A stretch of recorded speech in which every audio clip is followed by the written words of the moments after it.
How's it going? What's up, guys? Oh my god, that was so stupid.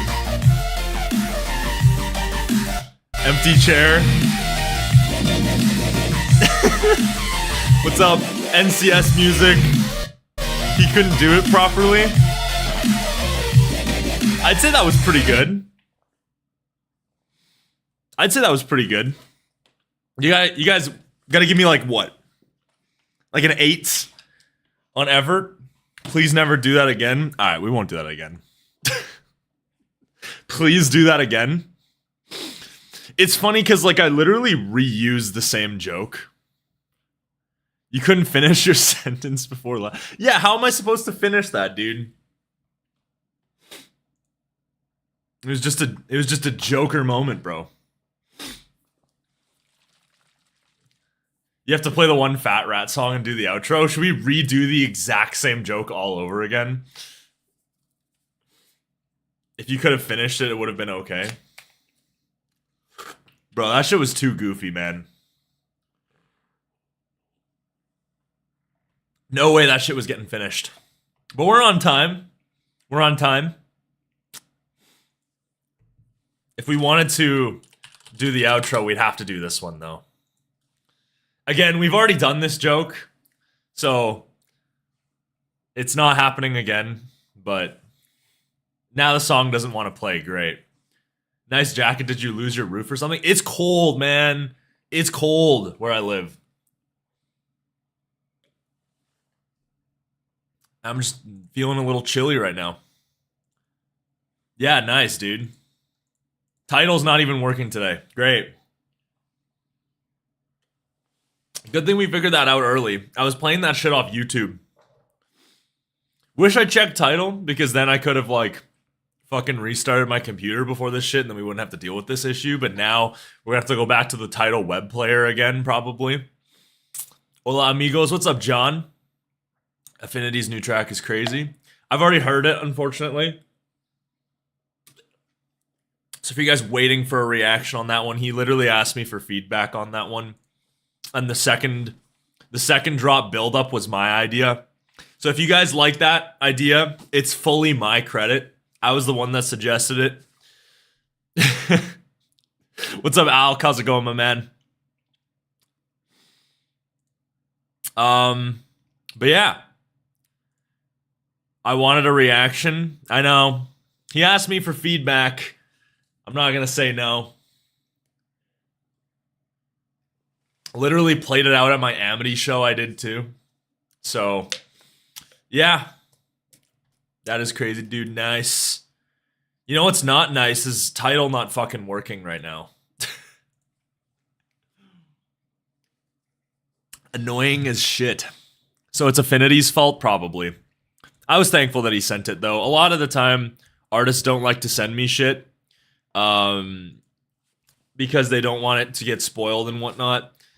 They don't want the reaction to be spoiled. And it kind of sucks because like I'd love to play out like IDs and whatnot on my shows to support the boys. But yeah. So it kind of sucks in that aspect. You don't get to hear a lot of IDs doing the reactions and whatnot, but it is what it is. What do you say? Oh, I didn't even announce that we were live on Discord. I should probably do that right now. I literally had the message like pre-typed and everything. All right. Sorry for the everyone. Speaking of Discord, let's check good old Alchemy's list. See what we got this week. All right. What Nicodemus remix? Is there another one? What's up, Verz FZ? What's up? We got Ray Volpe. See you drop. We got William Black. We'll listen to it. Screw it. Why not? What's up, Austin? We have got. We'll pick a Sultan Shepard song. We'll just do one today. We got Rezz Blanke. We have got. It's a good week. It's a pretty good week, dude. Let's see what else we got. Lockbox. That'd be cool. Lockbox. Sydney Blair. Good God Rays. Interesting title.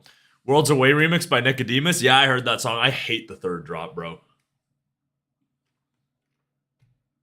Sorry. I don't like it. Wasn't my thing. We have got... You guys want to listen to Murata? Eptic, I definitely want to do. Always down for some Eptic. Right, I'm sorry. I did promise. I don't remember what it's called. Someone's going to have to remind me. Actually, no, I can just check back. Another day. What's up, Sal Miller? Welcome back, bro. I haven't seen your name in a hot minute. It's been a while, brother. Can we just skip the Fairlane song? Nah, we're gonna listen to it, bro. We are gonna listen to it. We got Ytep on Ophelia Records. We have got Fairlane. I'm probably gonna hate it. The album art looks terrible too, but we got Mayer Levi. I know. What else do we got? We'll do a viewer's choice as always. I'll get you in there, Austin. Thanks for the reminder.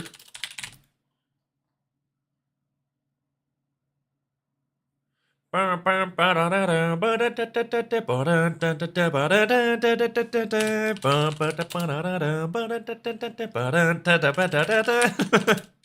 gonna be stuck in my head now. So annoying. You guys want Mr. Bill? Sure, why not?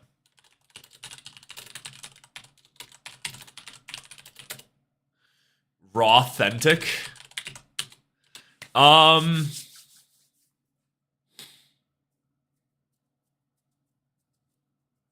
I already listened to Romeo and Juliet. Wasn't really that big of a fan of it. No Caster? Is there a new Caster this week? I really don't like Caster. That's the issue. I don't even see a new Caster. I'm looking through, yeah, I don't see new Caster. Masayoshi Amori. I'm down to make that a viewer's choice. I think this list is generally pretty good. If you guys want some viewers' choices, I'm down to take a look. But otherwise, I think this list is good. Unless in case I'm just missing something, which I don't think I am. People were saying The Rival was mid. Yeah. All right. I'm going to take some suggestions for what you guys want to listen to. We are going to, as always, we do the viewer's choice. Leave what you want me to listen to in the chat. And then we'll do a little poll for the ones I'm seeing the most. So I guess we got Caster. New Kaiwachi. I already heard that song. Oh! My title started working again. Of course it had to go to this song, dude. The stream's already over, guys. We got the outro song playing. Alright, we're gonna pause that shit. Xena Genesis jump scare. Alright. But yes, I am open to suggestions. Play it. You want me to play it? This Loki goes hard. We've already done this joke before. We literally did this joke like almost a year to the date, where I was like faking doing an intro or an outro or whatever. We already did this joke. You guys want Micah Martin?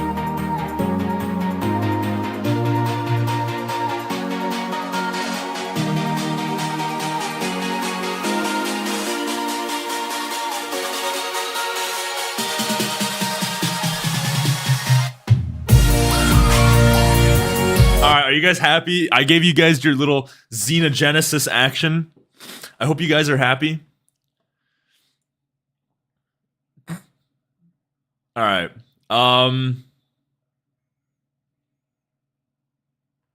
Yeah. Leave your suggestions. We'll do a little viewer's choice action for you guys. I've said that like 4 times. Martin Garrix is going to get us blocked, so we can do Martin Garrix, but you guys are going to lose the VOD. Same if we do mid again. Effin was mid. Have you heard Neon Tide? I don't know who that's by. Interested to do Effin though. Again, it's your guys' decision. New Blank track is so mid. It's got Rezz on it probably. I feel like I've heard that Arcondo song before, bro. Let me see the album, the cover title. Like I said, it's got to be a new song. It has to be out this week. If I check and it's not out, see? You guys are being naughty. The Arcondo song came out last week. It's got to come out this week. I'm going to hold you guys accountable to that. You guys want Rival? New Yetep. I don't know if you want to listen to it. We have to. It's Ophelia Records. We can see the label fall off in full time. Sullivan King has a new song. Why didn't you stream last week? Because the release week kind of sucked. Not gonna lie. Wasn't a fan of it. So, yeah, I'm gonna do the edit. Don't worry. I'm not listening to the extended mix. Ophelia needs some new branding. Okay, so I'm seeing some common themes. I'm seeing Rival, Amel, Effin. Give me like one more. New Temonite, Galantis. Galantis is probably gonna get us blocked. Sullivan King. Nightmare? Do you guys want Nightmare? Nightmare sounds like it'd be terrible, but I'll throw it on there. I've seen that name enough. All right, get your votes in. This will be the viewer's choice of the week, and then we also have to pick which Sultan Shepard song we want to do next. Rival is overwhelming the votes.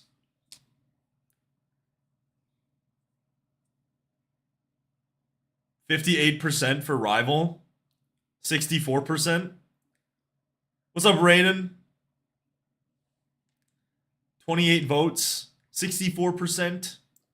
Rip the Masayoshi Amori Dream. I'll listen to that off camera though. I actually liked Batilda Bass. I know a lot of people were saying that song off Advent was kind of trash. I actually thought that song was pretty good. Rival's clear winner, bro. All right, we'll do Rival. I know some people were saying it was mid, but we will get some Rival action in this bitch. Rival and Deandra Faye with Scars. All right, that is the viewer's choice of the week. Rival, Deandra Faye, Scars. Has anyone heard the Sultan Shepard album yet? Can you tell me which one you think that I should listen to? What's the best one off the album? Because frankly, I'm going to be honest, I've thought that pretty much every song of the singles was mid. So, I don't know. We'll see. I'll take some suggestions, though. Gotta go to work in an hour. Gonna miss part of the stream. Sounds good, man. We'll see you around. But yeah, I'm gonna be open to taking suggestions on that if you guys got any ideas. Roy Knox has a track this month. Murmur was by far my favorite new album track. I'm interested to see more Roy Knox. Who doesn't love more Roy Knox?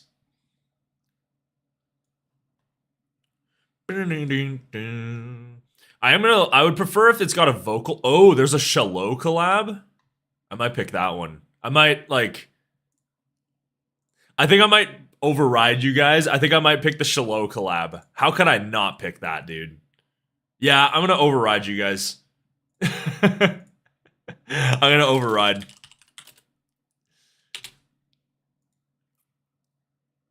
How could I not? We got a double Shallow this week.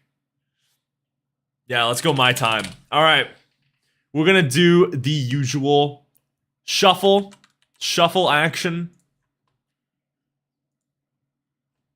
No, I don't think Roy Knox and Everin Maxwell sound that similar because I don't really like Everin Maxwell stuff and I think Roy Knox is really good.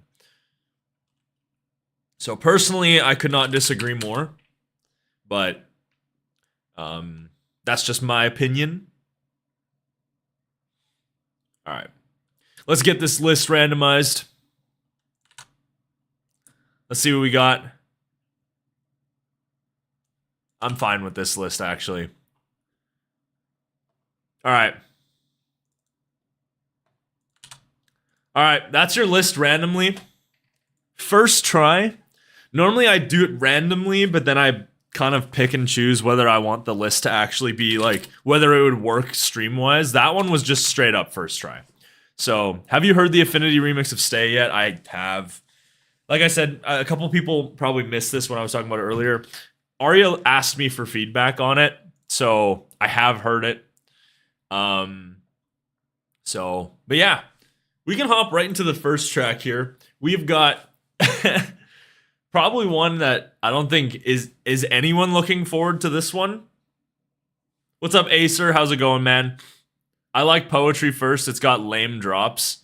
Yeah, I don't know if anyone's looking forward to this, but we've got Poetry by Ytep on Ophelia Records. What happened to this label, dude?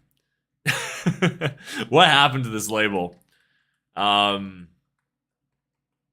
mean, I guess we got the Mayer Levi song after, so interested to see that one. That one I was actually looking forward to. This one was kind of just the throwaway this week for me personally, but interested to see regardless. Gonna head in with an open mind. Let us see. All that we need is hearing our shattered hearts. Poetry vocals are nice. I feel like that's a common trend with Ytep. He generally gets some good vocals. I'm missing pages and your complications. That kind of makes us. Loving you is poetry. Never says what it's supposed to be. It's not bad. I mean, it's pretty standard run-of-the-mill stuff. Don't make sense all the time. But loving you is poetry. Loving you is poetry. We're singing broken melodies. Yeah, I don't know. If I can, like, say instrumental's not hooking me a ton right now, but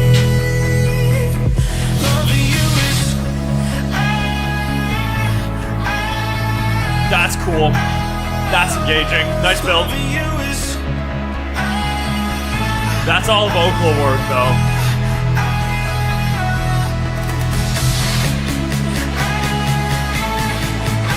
Is it gonna be like house? The drops are just... Oh, don't tell me that. Let's see. Not doing a ton for me so far, but...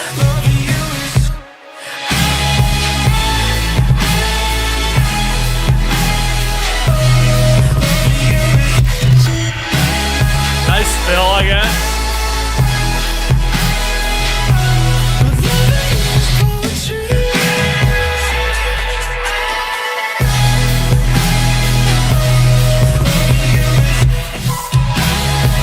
The fills are nice, but it's kind of boring to me. I don't know, it's like it just feels like typical sort of melodic, bassy type stuff. House drop would have worked better, I agree. Too slow. Yeah, it is at like that 128. Nice little snare. EDM songs are always boring to me. I would tend to agree. Loving you is poetry. Loving you is poetry. We sing in broken melodies. Like, I feel like the progression there just doesn't really make a ton of sense. What's the Ophelia release this week? This is Ophelia Records. There's actually 2 this week, but this was Ophelia Records. Loving you is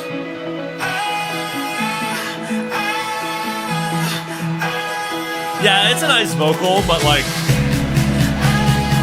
production-wise, I don't know if it could be more boring.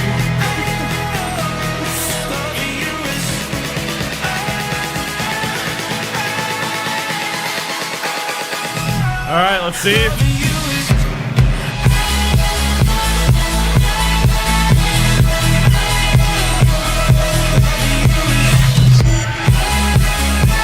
I think it's stronger, but still not great.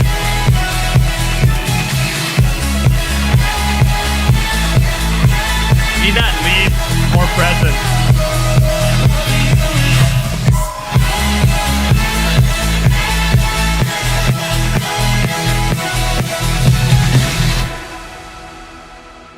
I mean, all right. Can't say I'm really necessarily shocked. I mean, this is Ophelia Records now, right? Like, this is what we're doing now. Imagine like if all like the Advent talent got signed in like 2020. And like, you know, we actually invested in the sound going forward instead of having to resort to signing stuff like this. Just like, if I can really say it, nice vocal, just like typical sort of boring, generic melodic bass that doesn't really do anything interesting or has really any interesting, engaging ideas per se. Like 6.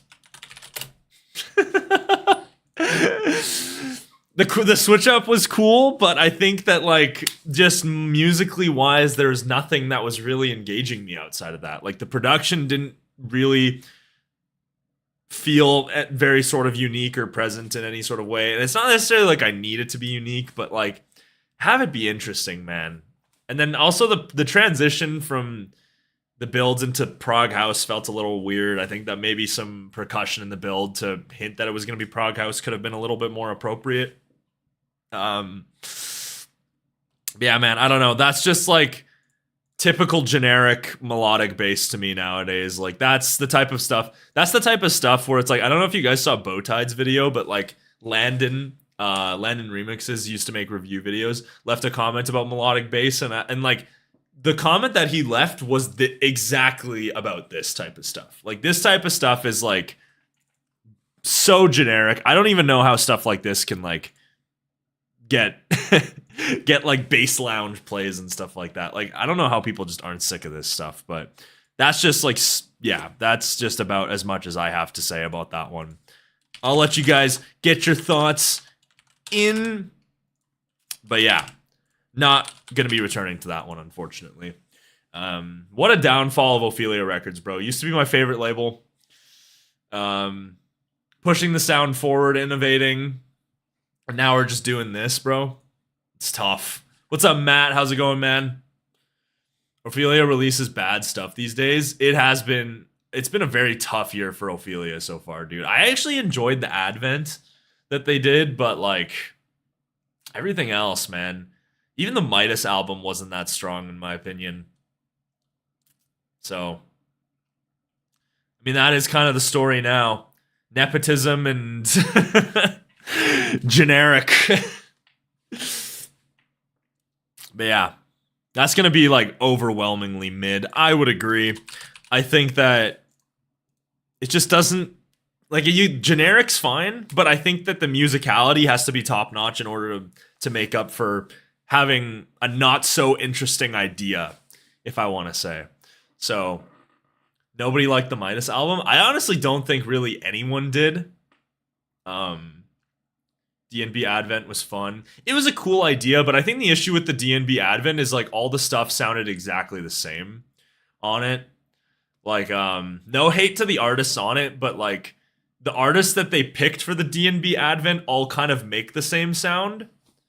So you end up getting the situation where, because you've got like Kasbo and Pat from last year and all those stuff. And like, I got nothing wrong with them as producers, but like they tend to make similar stuff and that sort of rocktronic-y guitar forward sound. So it's going to have most of the Advent sound the same. So yeah, nothing against them, but I think it was just like a stylistic choice of picking the songs off the Advent there. Artists that don't make DNB make a DNB compilation. I thought it was a cool idea. I don't know if they're ever gonna do it again. Icarus was great. Top 10 song of the year last year.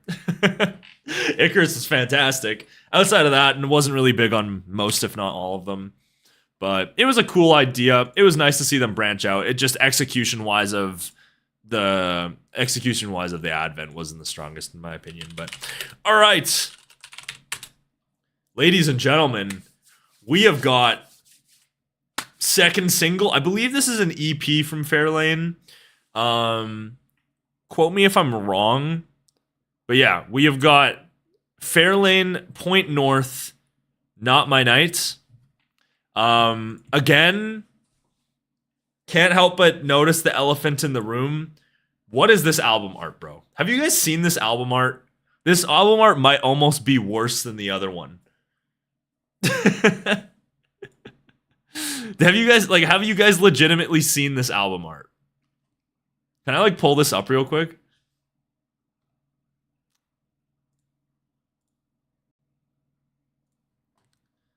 What is this album art, bro? What is this? Can I make this bigger? Like what, like genuinely, what is this?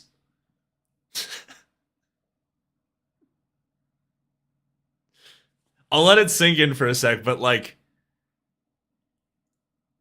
am I just being a hater again or something? Or like, what is it?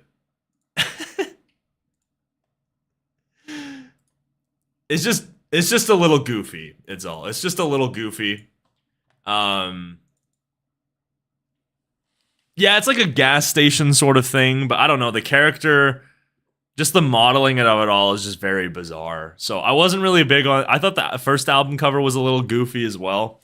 But yeah, at least it's not AI generated. I actually don't mind the AI generated art, but at least you can say that someone actually made this.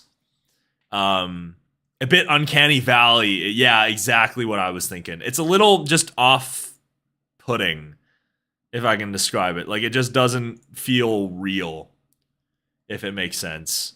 But anyways, we've got Not My Night. Wasn't big on the first single from Fairlane. Looking at the vocal, it's probably going to be rocktronic again, which you guys know I love rocktronic. Absolute favorite genre in the world. Let's get into it. Rooting for Fairlane, though. Fairlane's a dope dude. So I hope I can like it, but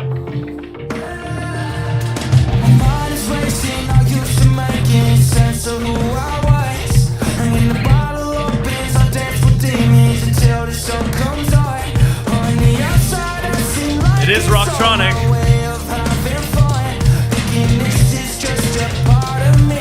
The vocal's not terrible though, but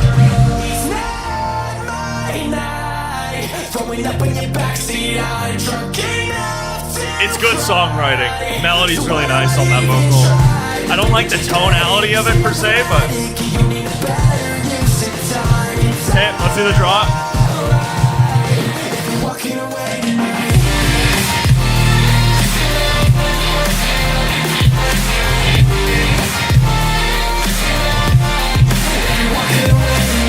Really nice percussion.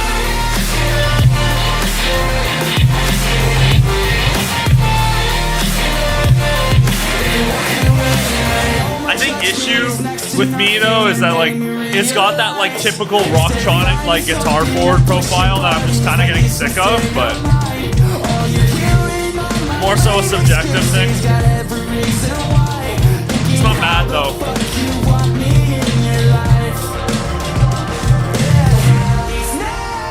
Also, we're like 1:30 in and we're already at second chorus. I assume we're getting maybe 3 drops. There's one part that brings us significantly down. Don't say that. Sound needs to be fuller. I can agree.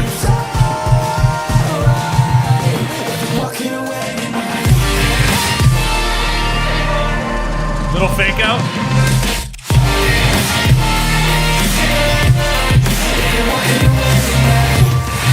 Nice fills. Fills are appropriate.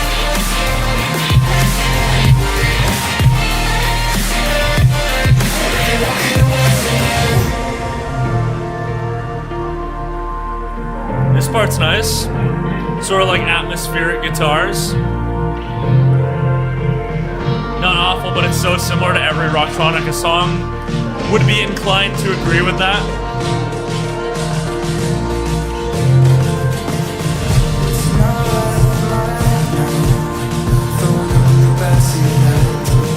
Is he gonna go dark if I had to guess?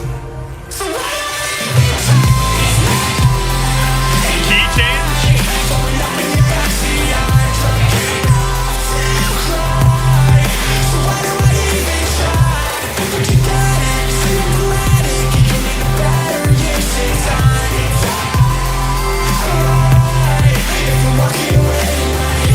I think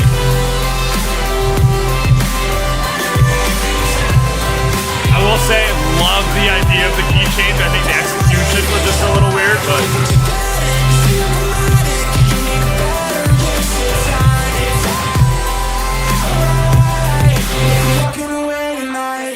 yeah. All right. Sudden end, typical Rocktronic thing. Oh.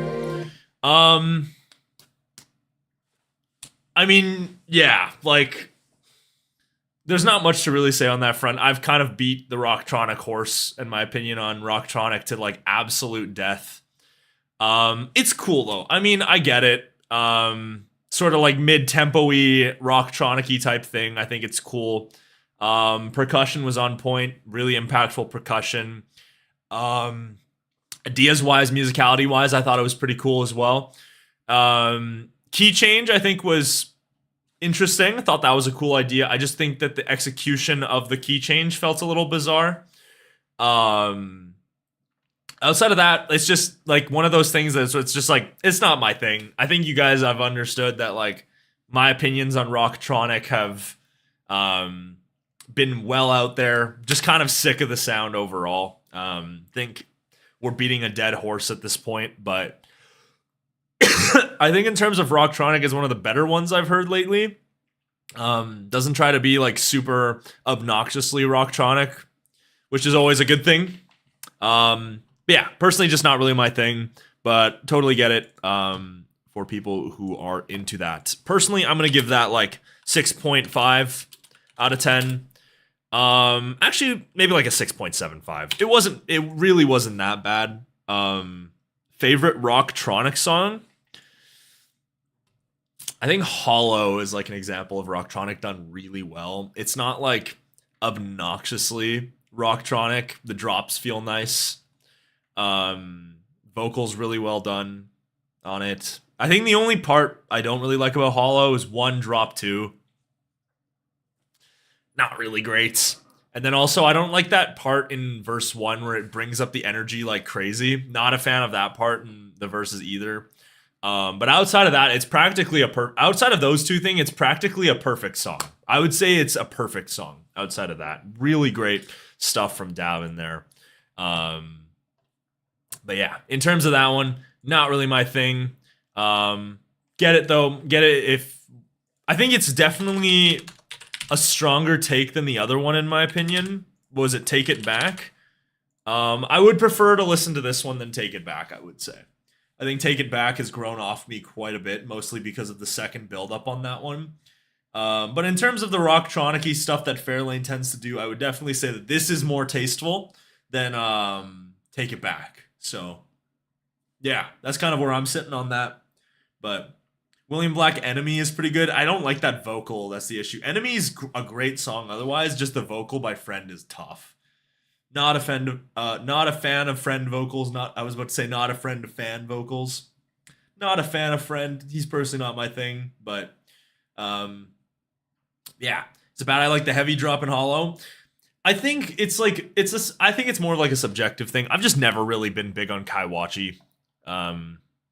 His melodic music, I can objectively say, is not that great. Subjectively, I'm just not a big fan of Kaiwachi's dubstep subjectively. But objectively, I think we can all agree Kaiwachi's melodic stuff's not that great. Minute has passed. It's gonna get a good from chat. I can see it. It's decently close to that. Honestly, for Rocktronic, it's about as tolerable as it gets for me nowadays. Lots of the pop punk stuff can generally land about 3 to 4 for me. Just not really super listenable. But yeah, kind of funny. We got Fairlane and Blanke back to back, considering they are roommates now. Oh, did Fairlane move? Fairlane used to live really close to me, just a couple hours away. That's unfortunate to see he moved away, but now it's just far out in that city, but unfortunate, but I get it. If you have a chance to move to the States, why not? All right, we have got, ladies and gentlemen, next up, speaking about Blanke. A lot of people were saying this one was pretty mid, but we've got another Rezz Blanke collab. I don't even remember really the first one that they did. Should I take like a little refresher? Although it's probably on Deadbeat, so it's gonna get us blocked. Mixed Signals. I don't remember this song. December 9th, 2022. I must have heard it because it has Blanke on it. But Rezz Try Not to Fall Asleep challenge. Not encouraging stuff here for Rezz and Blanke. Blanke's been on a hot streak. Heavy Heart and Heaven, fantastic songs. Interested to see when that EP comes out. We're going to be getting an AU5 collaboration soon. Big stuff from Blanke coming up soon. But in the meantime, we have Rezz Blanke collaboration. Rezz has had, like, I feel like, is it just me or has Rezz been like releasing a song like every week this year? It feels like almost every week. Like, didn't she do like almost like an album? And then she did a collab with Subtronics. She's done like 3 songs plus an album. That's crazy already for like what? We just started March. Nuts 2024 for Rezz. We'll be interested. I'm interested to see whether the music actually holds up, but EP is incredible, by the way. So much variety and probably my favorite work of his to date. I would say it's starting off stronger than Land of the Wayfarer. I will say that. Interested to see what comes out of it.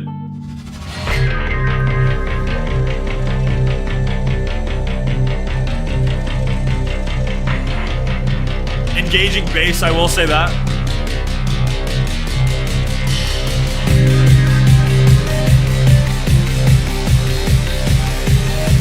Nice melody in the back too. This is starting off pretty good though.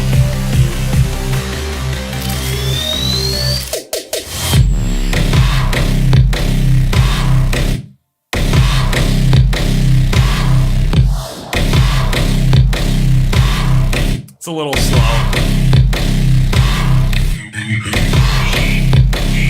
I think the tempo's fine, but it's not much outside of the bass. The leads were what made the build-up so great for me. Like, these are engaging, dude. Alright, that's better.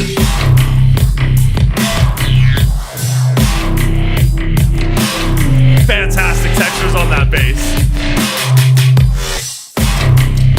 Oh, yeah, that's fucking dirty.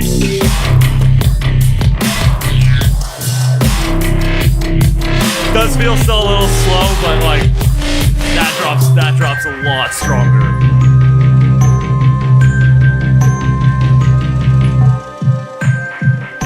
I think first drop was just a little plain and not their production. Second drop definitely felt a lot more Blanke, if I can say. The lead's also definitely Blanke.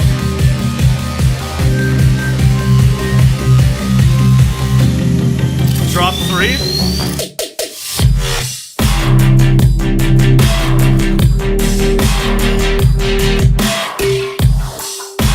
I mean, the percussion's nice too.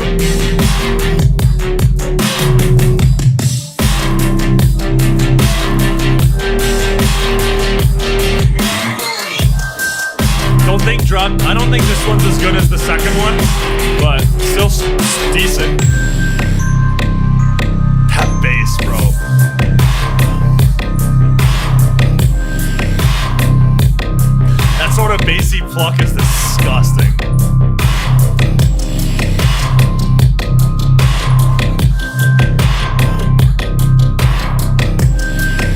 Yeah, that's not bad, dude. That's honestly not bad. That's higher expectations, or I'd say that exceeded my expectations based on what you guys had said. I would say so. You know what? Fuck it. I'm gonna add that, dude. That was like a borderline playlist ad. I think the drop one was just pretty terrible. I think drop one, it wasn't terrible, but like just kind of plain. Production wasn't really there. Felt a little flat. But build-ups were fantastic. And then the drop production really sold, in my opinion. Drop 2, especially with that sort of deep, plucky bass. Fantastic production on that. Yeah, outside of that, just a good little song. In terms of Rezz, definitely one of Rezz's better songs, I will say. Rezz generally isn't up my alley, but it's not bad at all. Rezz, not my cup of tea, but it's pretty engaging. That's exactly where I am right now, I'd say. Anything too offensive, but it just wasn't for me. Blanke needed to carry it. I heard a lot of Blanke on that. I think the Blanke aspects were what sold the track for me. What's up, Dreco? It's not stinky, it's kinky. I don't think it's horrible at all because of the BPM, it's a little boring. Yeah, I think BPM is an issue. I think if it was a little quicker, I think that you could sell that for sure. Outside of that, not too shabby. I'm going to go with like a 7.25 out of 10. Wasn't too shabby. But yeah, that 6 on poetry is so sad. I thought it was great. Musicality, it just didn't hit at all for me, dude. I think the vocal was solid, but like outside of that, like literally nothing about the production on poetry sold me at all. Tough, man.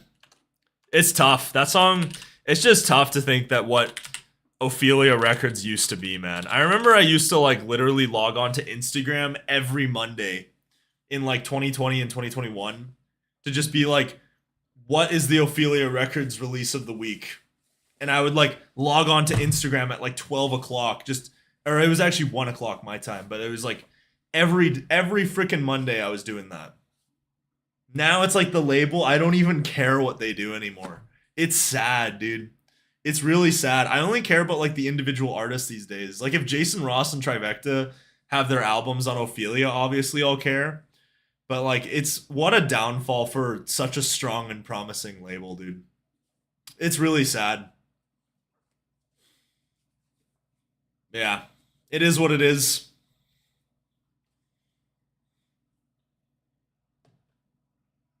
I think it's mid. It's a battle between mid and good for the Rezz Blanke. We'll wait a little bit longer to get some results on that. Ophelia Records. What's your favorite label now then? Honestly, I wouldn't really say I have like a favorite label per se. It's gonna get a mid from chat. I think Ophelia was really the only label where I actively like paid attention to every single release. Other than that, it was kind of just like normally I'll just follow the artists, but nowadays it seems like every label to me never really has the consistency that like Ophelia does. Nor do I necessarily even like follow the labels as much anymore. Like I don't listen to every Lost in Dreams release. Ophelia was like really the only label where I listened to every single thing that they did because their quality was so good in like 2020. Outside of the Outwild stuff, like 2020, every week was like an 8, a 9. And nowadays it's like we're lucky to get like a 7 from a non like Jason Ross or Trivecta type artist. We can't even get a 7 from 7 Lions these days, which is crazy to think about. Yeah, what a downfall for that label, dude. Such a strong, promising sound and had a chance to push and innovate the melodic bass to the next level, and it just didn't. No investment in the underground or anything. It was tough. Ophelia was on a crazy run. Literally, like, got label of the year by Dancing Astronaut. Like, everybody's eyes were on Ophelia at the time, and it's just they invested in the underground with guys like Last Heroes and Crystal Skies, and those guys have gone off to do their own thing now. And then so you'd think that they would do the same thing and say, okay, well, we've got these underground artists. Like, I know Trivecta, Last Heroes, and Crystal Skies weren't really underground per se, but like you have guys that you can invest in in the scene with those advents, dude. Those advents, go look at the Spotify plays on advents, bro. All of them are putting up like 200,000 listens on an advent. Nowadays, advent, I bet you most of the songs on the new advent don't even have like 20K, which I know it's a 4-year difference, but like to have that much of a disparity, like nobody cares about advent anymore. It's sad. It's really sad. Like it used to be like legit, we're highlighting the future of the genre, and then every advent artist never gets a main label release, and it's like you wonder why people stop caring about advent. Seven Lions has got to get out of the progressive house trance phase he's in. I don't think it's even that necessarily. The musicality, his stuff's there. It's just the production that's a problem. It's just, I don't think he's putting the love and effort into mixing and mastering the projects. Even before 2020, Ophelia was popping. Yeah, but they weren't like every week. Ophelia wasn't like an every week thing in 2020, but like they were consistently releasing great stuff. Mind you, it was obviously like all the mainstays of the label, like Crystal Skies and Last Heroes and Trivecta and whatnot. But it was like you still knew that in 2020, with Ophelia, you were getting quality every time. And now it's just like, what is there to look forward to on Ophelia anymore? It's tough. It's really tough. That's enough of my. I could rant and complain about Ophelia for hours, but we'll kill it there. Yeah, I'm shocked how Roy Knox didn't get a label release. Ophelia needs to invest in some underground melodub artists if they want to save themselves again. Sign some If Found or Vance or Kepik. Yeah, that'd be a good one. I mean, they did sign Kepik. I think that's just a big thing with labels nowadays. Is it's like no labels like will actively try to look for artists that promote their own work when the whole point of the label is to promote the artists. So it's tough. I get it. Labels, they got to make money. It is what it is. I get it. It makes sense, but it's just such a strange thing now where it's like labels want artists that are willing to promote themselves, but if you're an artist that can promote themselves, why do you need a label? It's a tough world out there.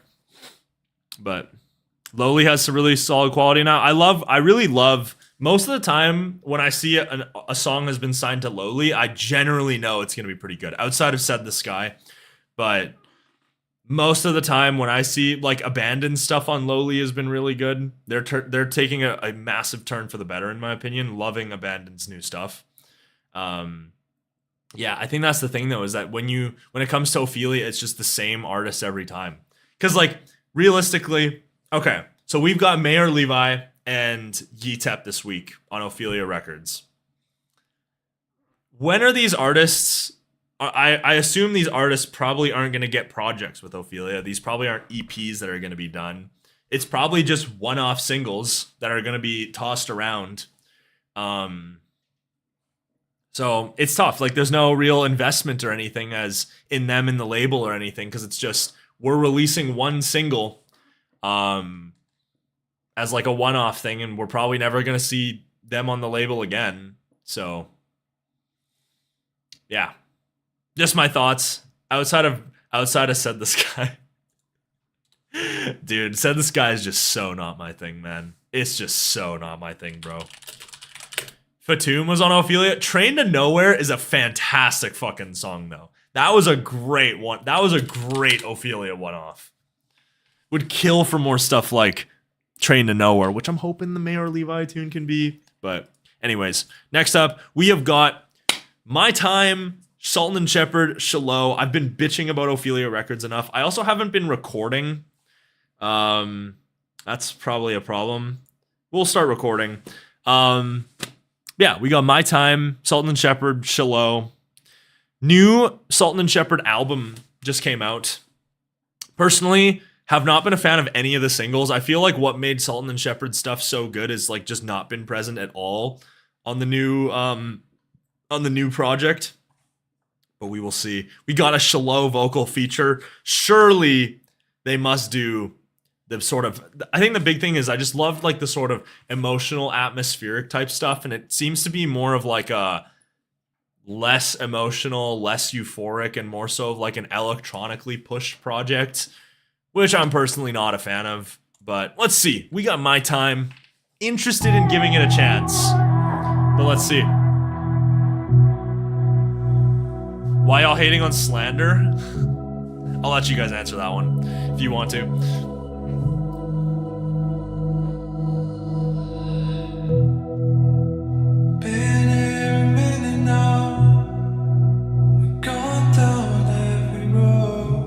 Nice vocal. I mean, it's Shallow. You knew that was you're gonna get a good vocal on that. That you will never down. Couldn't get it right. It's hard to say goodbye. So this time around. Nice so far. Sorry if I let you down. You mess with my head. Ooh, that is great.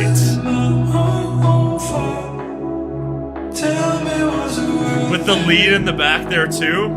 Everything was perfect. Slipping through. Setting my heart on you. Yeah, that's nice, dude. Guess we'll see where the drop leads, but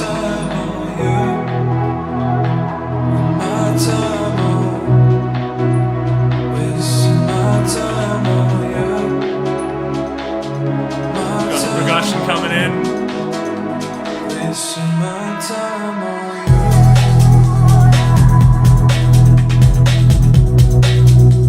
Weird snare choice, don't really like that.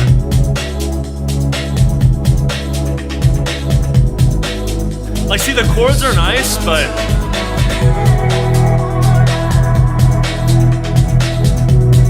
just feel like so much more could have been done with that. It's a really bad snare.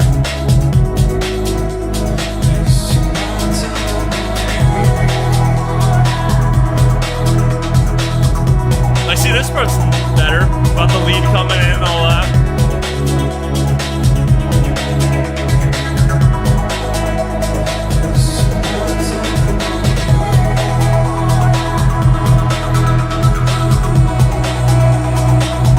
Agreed with Wyvernial. Don't really love the percussion on that.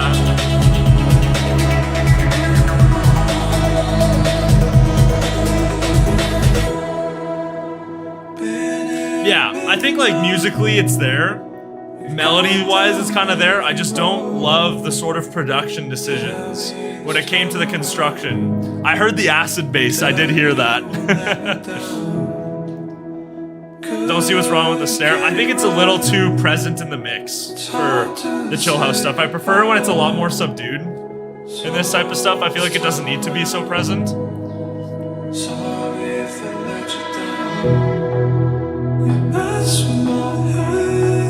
Like, see, this part's beautiful, bro.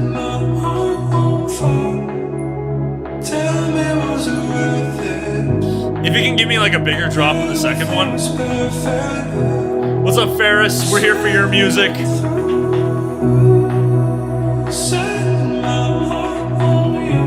Build-ups are good, I agree.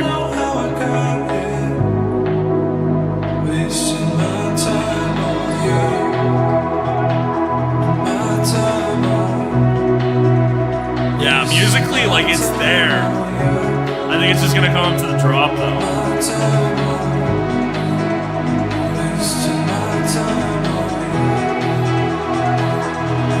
Probably should have listened to the Julia Church one.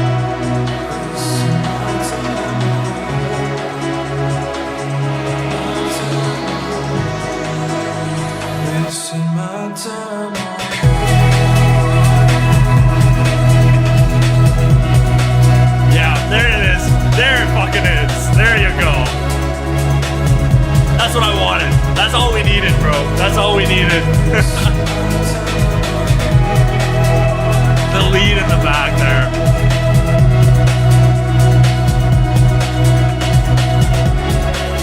Yeah, that's all we needed. That's all we needed.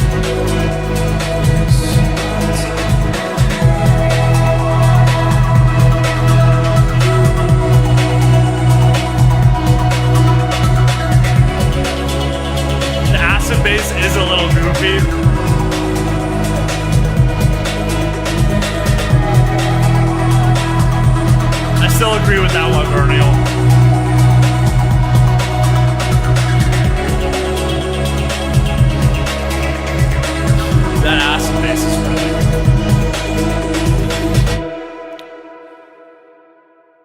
yeah, it's cool. Musicality wise, really on point. Production wise, I think it's really on point. I think it's just more so of like a construction sort of structural thing that I think is an issue.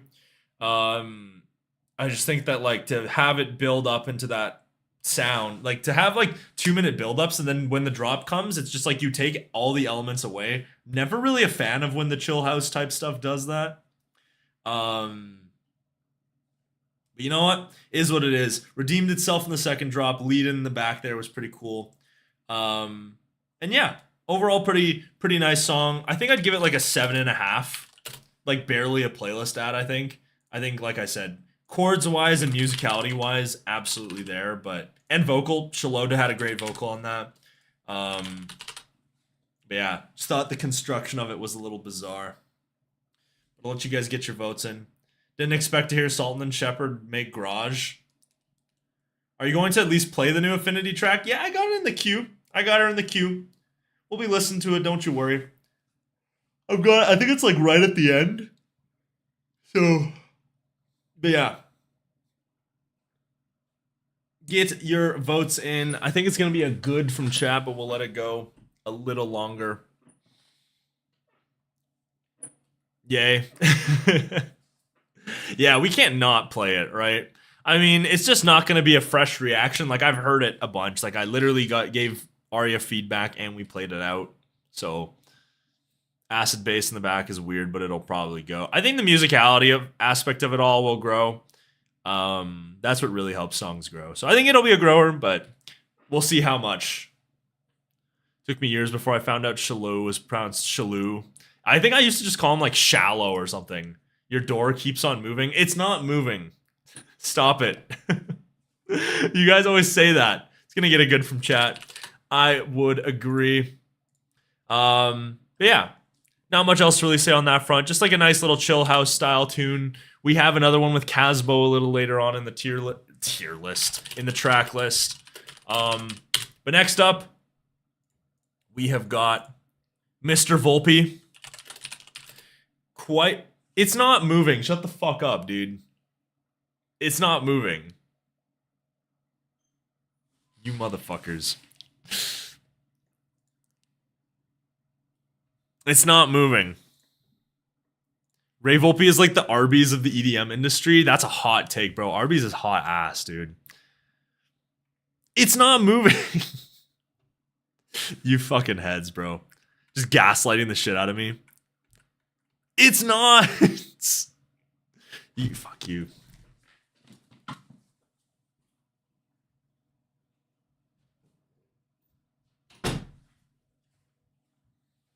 I've had just about enough of it.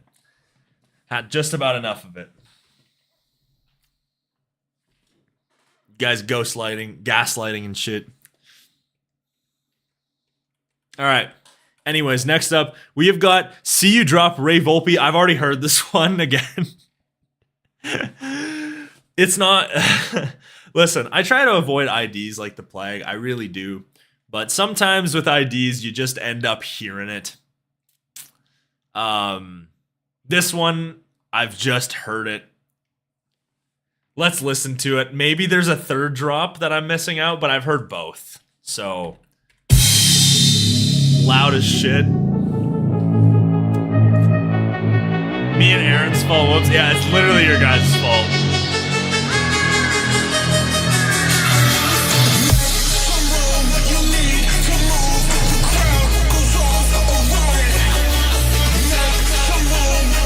I mean, we're not really into the track for this part, right?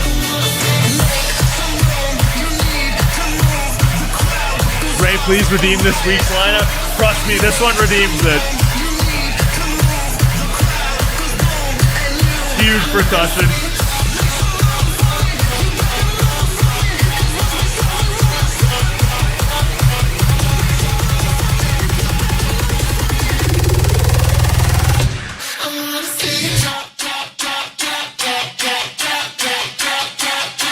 It's fucking nuts, bro.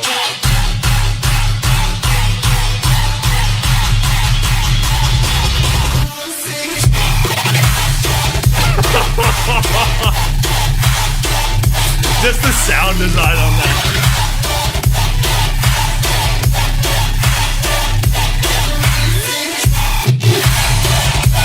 Oh god, dude.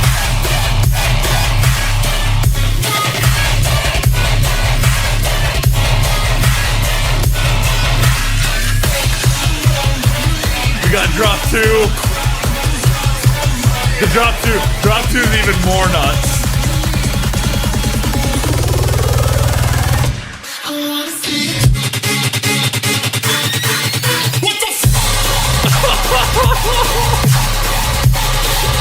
That's just nuts, bro.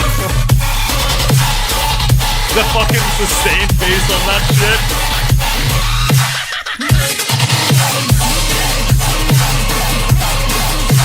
Yeah.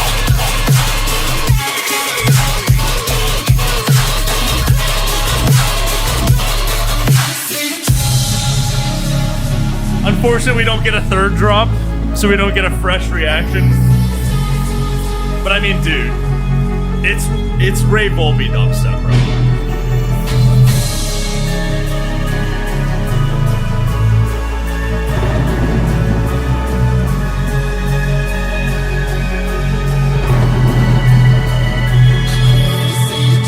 Yeah, sudden ending.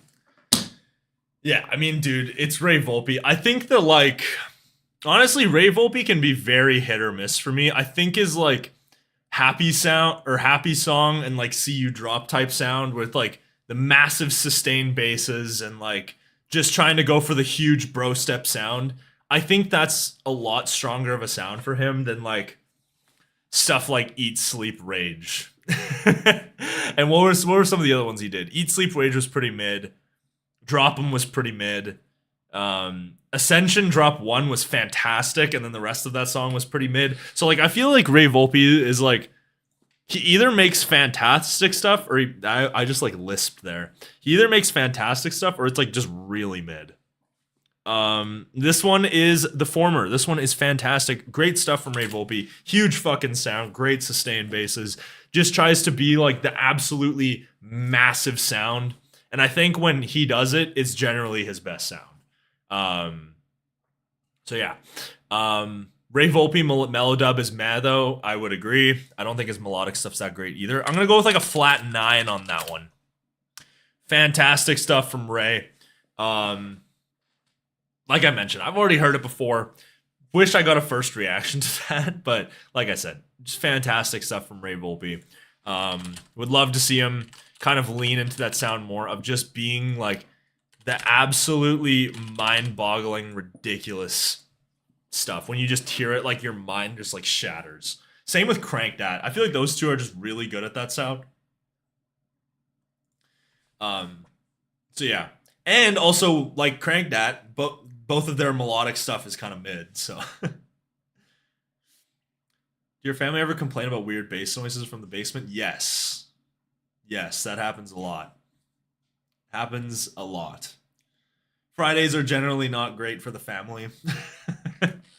Because I'm just blasting fucking music downstairs. Looks like it's going to be an amazing from chat.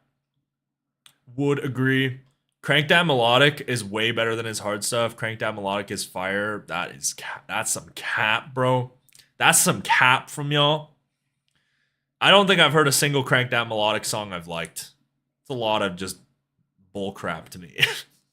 It's not bull crap. I should take that back. It's going to get an amazing from chat. I would agree. Very on the low end of amazing. Shut the fuck up, Frozen, dude. I'm not listening to that Davin shit. If it's even on Tidal, you know what? Fuck it. If it's on Tidal, I'll give it like a listen for 10 seconds. We got One Shot featuring Davin and Ray Volpe.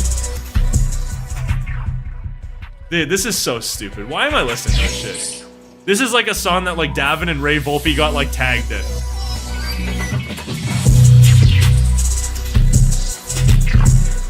This is terrible, bro. This is just like trap beat.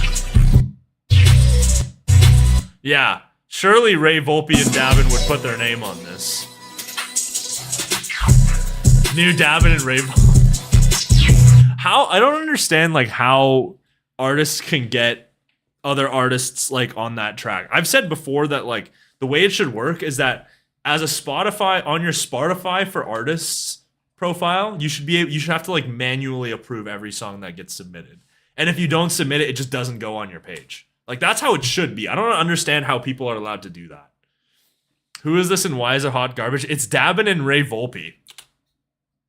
Chime had an issue with that. Chime has an issue with that like every fucking week. Let us rate it. You guys can rate the new Dabin and Ray Volpe if you wish in the chat.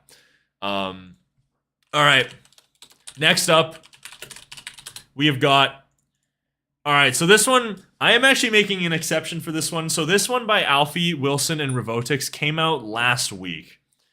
I'm making an exception for it because I told them that I was going to listen to it this week because I didn't stream last week and they were really upset about it and they wanted me to listen to it. So I'm deciding to listen to it now. So I'm making an exception. Don't think that the exception is going to be the rule, but I'm giving Rtics and Alfie a shot here. Active in the Discord, so and I think there's some of the more talented producers in the Discord from what I've heard. So let's give it a listen. Let's see. This is the sound they love. Very summery, pop, EDM type.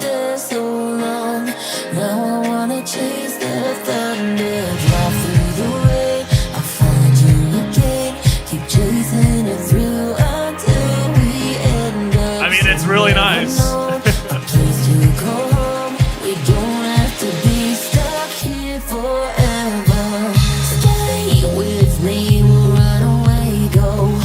Don't know about the drop choice there. I was hoping for Piano House, but there you go. Yeah, I mean, it's fun. Would have liked a bigger drop there maybe, but it's okay. I think it does what it wants to do really well in the verses, but maybe give me a little bit more in the next drop.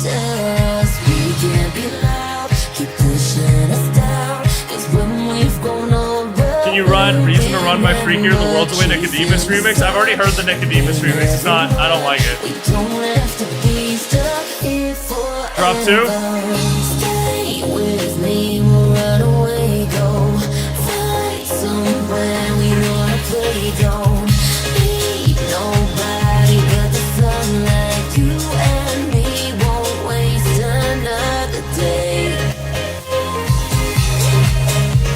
Yeah, I think it's nice. I just want like a little bit more from the idea overall.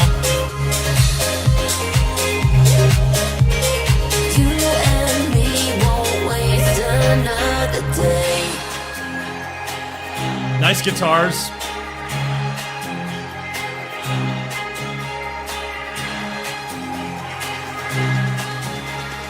You and me won't waste another day. Stay with me, we'll run away, go find somewhere we wanna play. Don't need nobody but the sunlight. You and old-timey in a bad way. I don't know if it's necessarily a bad way, but it definitely feels like 2017 sort of.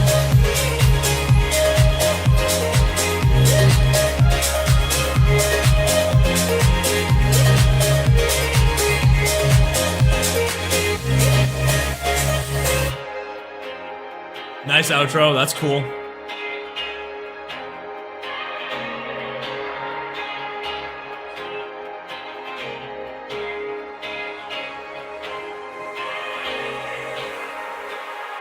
Yeah, I think overall, if I just have a couple points to make, I think honestly, verses wise, I think it's really well done. It goes for that classic sort of Segala piano house type style that I think works really well. I think issue just for me is I want a little bit more from the drops. I feel like the drops can push the sound a little bit stronger. It feels like the verses and the drops don't really have that much separating them in terms of production and energy wise and whatnot. So I think that's kind of where I'm sitting on that. I think otherwise though, like musicality wise, it's pretty strong. But yeah, I just want a little bit more from the drops overall. I think I'd give it like a flat 7. Kind of where I'm sitting on that flat 7. Never heard of either of these artists. These are two guys in the Discord. I owed them a reaction, so they're active in there. So Want to give them their props. 6.75 out of 10, not bad, but want a bit more creativity. Getting a little tired of the style piano house. I get that. Personally, I don't think that style will necessarily ever go old, but the issue is that when it's a sound that's done so often, it's really hard to nail. Really hard to nail. So yeah. Reason to Run by Freaky. I don't even know who Freaky is, bro. Hey, if you remind me in Discord after, I'll listen to it. I'll listen to it off camera. But yeah, I'll let you guys get your votes in. You guys can be the judge of that. But yes, that is where we're sitting. I'm gonna go with, yeah, I'll go with like a flat 7. Freaky, oh god, is Freaky not good?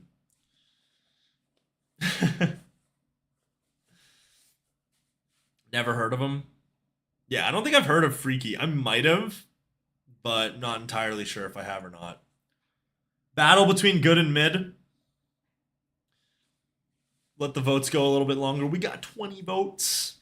Mid is wild. I mean, I get it. Like, in terms of ideas-wise, I can get it.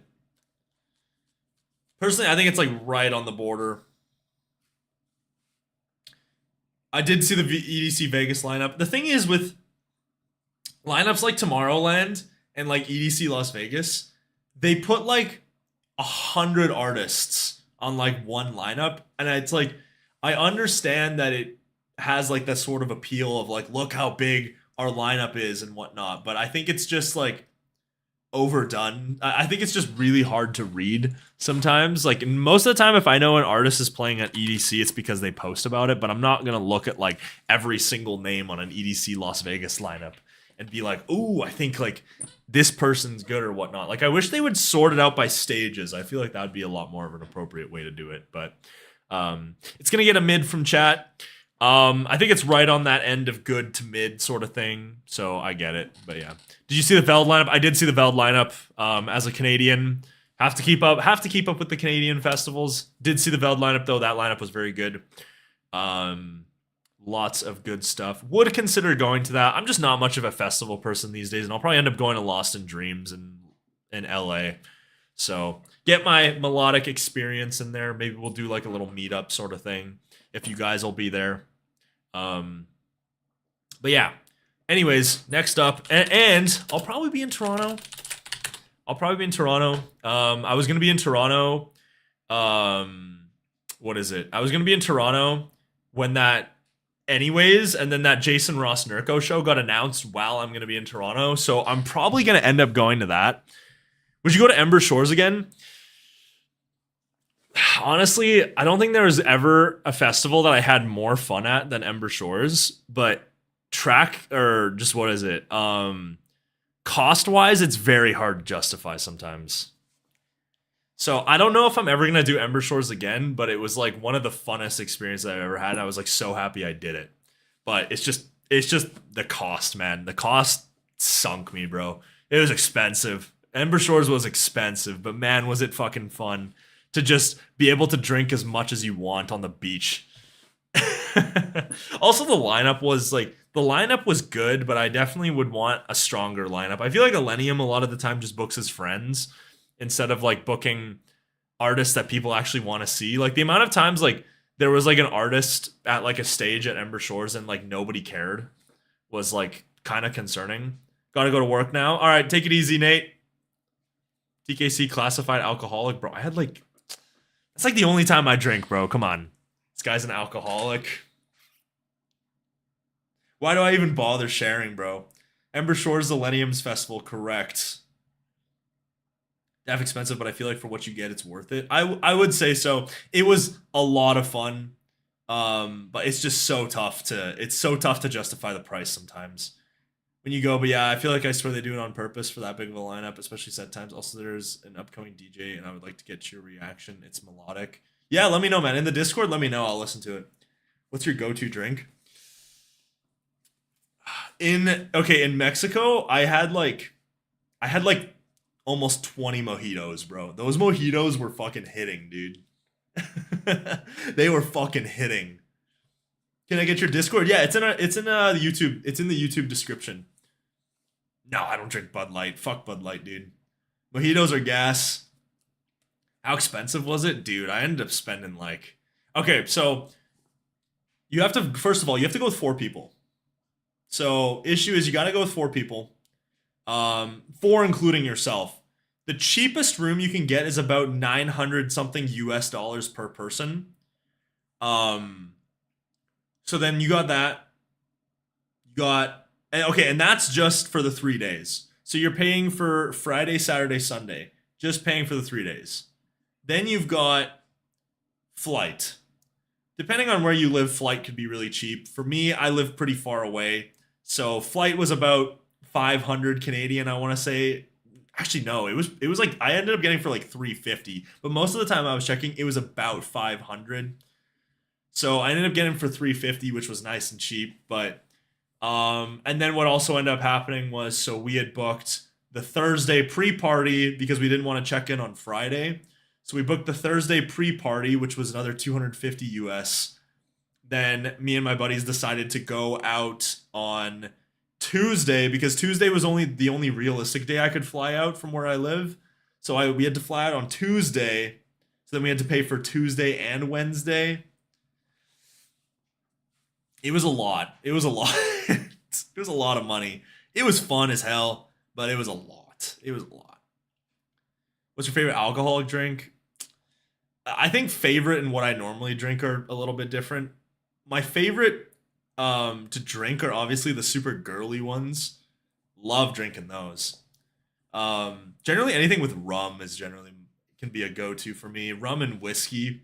Lots of dark alcohol I prefer. He's rich, definitely not. Definitely. I'm literally not working right now. Who do you think is going to be the biggest artist you like so far this year? I think it's going to be Dabin. I think Dabin's probably the strongest right now. Jason Ross probably at number 2, Affinity number 3. That's like my favorite artists right now. That's like my go-to top 3. Jack Daniels. I prefer like a Crown Royal. Give me like a Crown Royal. With Coke maybe. Crystal Skies are gas. Loving what Crystal Skies have been doing lately. Yeah. Give me like a whiskey on like the rocks, bro. I'll take that. Affinity too low. Bro, I think 3 is a good spot. I'd say 3 is a great spot. At least of artists right now. Obviously, my all-time list will be a little bit different, but thoughts on whiskey? Whiskey's great, bro. Who doesn't love a good whiskey? If you don't love whiskey, you gotta man up a little bit. Work at Burger King, they'll definitely hire you. I don't want to work fast. I know it's like beggars can't be choosers, but like I really don't want to work in like fast food.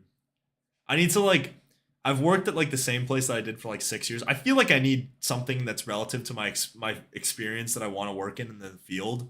So I'm gonna try to get a student internship or something. But Peach Crown is gas. Yeah, a lot of the flavored alcohols are gas, bro. Have you guys ever tried like Honey Jack, dude? I could drink Honey Jack straight out of the bottle. It's dangerous. Honey Jack is dangerous. $1 frozen Cokes. Oh, those were deezed. Those were deezed. How old are you again? I'm 23. I'm about to turn 24 really soon. Old ass. It hits you, man. Feels like yesterday I was like 19. Worked at Chick-fil-A for a semester and wanted to kill myself. Had to act so happy and shit. Yeah, it's tough, dude. It's tough. I have the utmost respect for people that work in fast food because it's a job that I wouldn't really want to do. My boy TKC still looking young, man. Well, thank you, bro. I appreciate it. We're old. I know. 24 is getting old, bro. Halfway to 30? It's tough. It's really tough. Chick-fil-A is base. Chick-fil-A is awesome. I love their food. Their food's great. Not huge on chicken, but they got some great food. Turned 21 in 4 days. Appreciate it, bro. I wish I could go back to 21 with like the mindset I have now. I thought you were like 28, bro. You think I'm gonna be 28 living in my parents' basement doing this shit? Jobless? Come on. I'm not that old. Y'all are young. 32 over here. Mad respect. Listen to the music. How can you like Chick-fil-A but not like chicken? Okay. Chicken's all right as a food, I would say, but like, I want to, one, Chick-fil-A sauce. Two, Chick-fil-A, like the way that they do their breading, it's very light breading. I don't like it when Popeyes, for example, will do like the massive breading where you like literally bite into the sandwich and it's just breading. I hate that. There's nothing I hate more than that. Chick-fil-A order, probably like I'd do like 2 deluxe chicken sandwiches or something. At least when I went last time, I think that's what I did. You know, stay in Canada forever or move to the States. I'd love to move to the States. It'd be depends what I do though. Like if I ideally what I'd love to do is I'd love to work for like Monster Cat one day, which they're based in Canada, which I can stay in Canada for, which would be nice. But like if I can get opportunities in the States, I will absolutely take them. I will absolutely take them. Also, if Trudeau gets reelected, I'm out. I'll take anything to get out. But I don't think that's gonna happen. So yeah. We are getting Chick-fil-A soon. What part of Canada do you live in? I live in Edmonton. West side. We're west side Edmonton. Or not west side Edmonton, but like west side Canada. A&W's goated. I would agree. A&W's great. Should I be honest, Chick-fil-A or Popeyes? Definitely Chick-fil-A, without a question. Popeyes is like D tier, bro. Chick-fil-A is like S. Popeyes like D, bro. KFC's like F. Also, base Trudeau take. Yeah, fuck that guy, bro. Can't stand him. Cannot stand that guy. A&W after chasing. Dude, A&W post-rave is a fucking banging move, bro. Nothing better than A&W after a rave. Who the fuck's like Popeyes? It's a good fucking question, bro. It's a good question. It's hard to really find. You lived in Airdrie. Oh, that's cool. Are you an Oilers fan? Fuck no. Fuck the Oilers, bro. Fuck the Oilers, dude. Not a fan. I don't even really like hockey that much. I used to really love it. It's just not. It's not something I really watch that much anymore. Used to be obsessed with it, but Popeye's mid, overrated. Wish I could go to Canada. The one time I went was very brief. Definitely go to Vancouver if you have a chance to go to Canada. Vancouver's probably the best place to visit. If you love nature, go to like Jasper and Banff probably. Those would be some recommendations for y'all if you guys visit Canada. Biden's a joke. Would be inclined to agree. Won't go too deep into politics, but would be inclined to agree. Do you guys want to listen to music? Should we probably listen to more music? Only went to Victoria. Victoria is great. Victoria is really nice. Definitely would recommend the trip over. Would definitely recommend the trip over to Vancouver though. Peace Unlimited is D's, Joe. Peace Unlimited is D's. And Duggan, he's just old. 24 feels like you're like every year it hits. Like once your birthday comes around, I've never liked my birthday, but like every birthday it just hits different. It really hits different every time your birthday comes around. You just feel like you're getting older, dude. Like 23 hit, and I was like, damn, I'm 23, and now 24 is about to hit soon, and I'm like, damn, now I'm about to be 24. 25 is gonna hit like a fucking truck. You ain't old, my boy. I know, it's hard to... I try to remind myself that I'm not that old in the comparison of things, but eventually you're gonna reach a point where you're old. You're gonna reach a point where you're old. Damn, you're really old. I know, because some of you fuckers out there are like 16, 17. I mean, mind you, I would do anything not to be fucking back in high school. High school was some of the worst years of my life, if not the worst years of my life. I would do anything not to go back to that piece of shit place, but haven't had a birthday party since I was in high school. Dude, you look really good for being 23. Well, thank you, my man. I appreciate it. The camera sometimes does me a little justice. I feel like my skin... I didn't wear... Well, I used to work outside and I didn't wear sunscreen, so my skin feels like it's starting to get a little old, so I'm trying to do better to take care of it.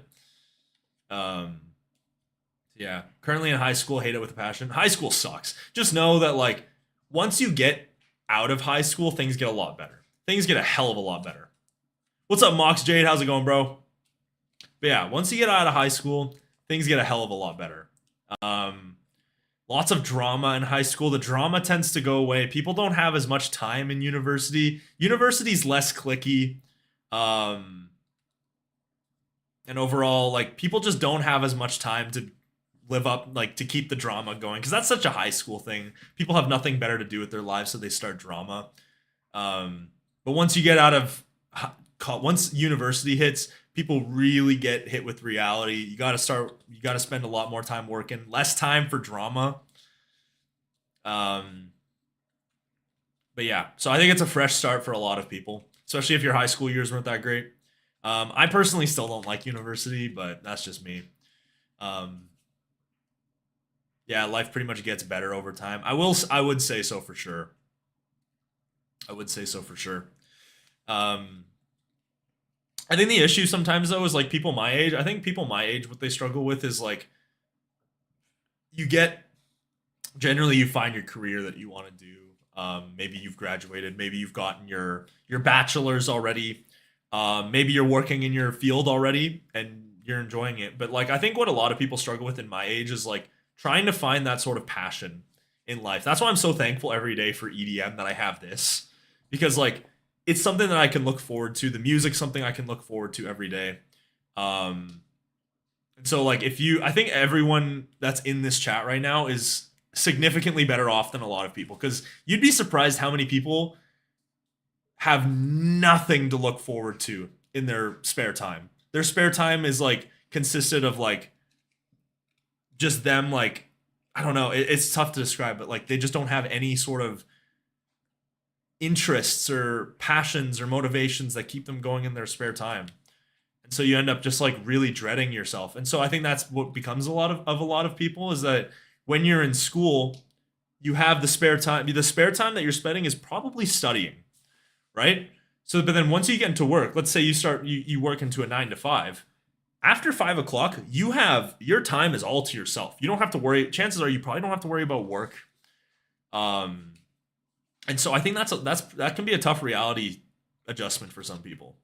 So I think that a lot of you guys who have passions, and if you guys can enjoy your own time, that's a huge bonus in life, man. A lot of people can't say the same. So my life is spent on a couch right now because I'm sick. Well, hope you get better soon, man. Being sick's never fun. We got money for going to school. We get approximately $1 to $1.3K per month for going to. That's fucking crazy, bro. I'd love to get that. Just paid to go to school. Can't imagine your taxes, but being passionate about EDM, music like EDM, is a great way to meet people too. 100%. Shows can be fun to meet people at. Community helps too. Community really helps too. I've seen a lot of people in the Discord have met other people and whatnot. So are you gonna be uploading your live DJ sets to the channel? So I did one. My first DJ set I ever did live. We recorded it. I bombed it. The first half was an absolute fucking bomb. But what is it? The video was also terrible. So I not only did I bomb it, but the video was also crap. So we didn't record that. Second set, it was at a different venue. Next time I go, I'm gonna ask them if there's some way that I can record the set, so I have something available for you guys. But next set that I do, at least the one that I have confirmed right now, we do have some more. I do have some more sets hopefully in the works, live, more gigs ready to go. But next one I should be doing will definitely be recorded. Don't you worry. It'll be different too. Little back-to-back action. If you guys can guess who it'll be back-to-back with, you guys can probably guess in about 2 seconds. But are we gonna play some more music? You guys down? You guys want to play some more music? TKC is my last year at the high school. Well, congratulations, man. Congratulations on graduation. You guys have any advice for a somewhat new producer? I got none, bro. I don't even produce. My production advice would be terrible because I just fucking quit all the time. Every time I want to do it. Back to back with Justin? Maybe. Might be going back to back with Justin. Maybe, perhaps. Perhaps it'll be happening. But yeah, that one will definitely be recorded for sure. Production streams often teach you. Yep, good tip. Watching other people produce is probably your best bet. We were out here pouring our hearts. I forgot we were listening to music. I like it sometimes when the streams go like this. Sometimes it feels like, we can just chill, get to know each other a bit, just have some fun, talk about some real shit. Then we can just head back into the music sort of thing, I mean, we're already halfway through the track list, so let's go. You should play me and Justin's unreleased collab. We'll be playing some IDs for sure, don't worry. We're going to be having a fun little set for sure. Learn not to expect perfect results and getting out of composer's block overnight. That's my issue. That's my issue with production is that like I have such high I wish I really got into production when I was like 12 or 13 because my standards are so high as such an avid listener now that like if I step into a DAW, I'm going to think it's fucking terrible no matter what I make. No matter what I make. I think it's going to be fucking terrible. So then it's like obviously how do you like motivate yourself to keep going when you think what you're making is shit, right? It's tough. It's tough. You should let the non-music makers have a music making comp. Yeah, that would be interesting to see. Sometimes those standards make you a good ass producer. I think the issue though is that sometimes it can also make you too much of a perfectionist sometimes because then you don't release anything, It is good to have standards, but I think also at the same time some people, like Kingdom's a good example. I think Kingdom's pretty hard on himself, and I think that he could release more music, but he thinks a lot of his stuff is shit. So like that's the problem. He's got very high standards of what he expects of himself. So that's kind of an example of that. So yeah, I definitely think finding the middle ground can generally be a good idea. But yeah, Yo, TKC, what was your first artist that you got into, or what was your first artist that got you into EDM? And when you were in high school, what was your genre in EDM music? Dude, my taste has changed a lot. I would say that like obviously Skrillex was like the first EDM artist I ever listened to and got into in like 2010, 2011.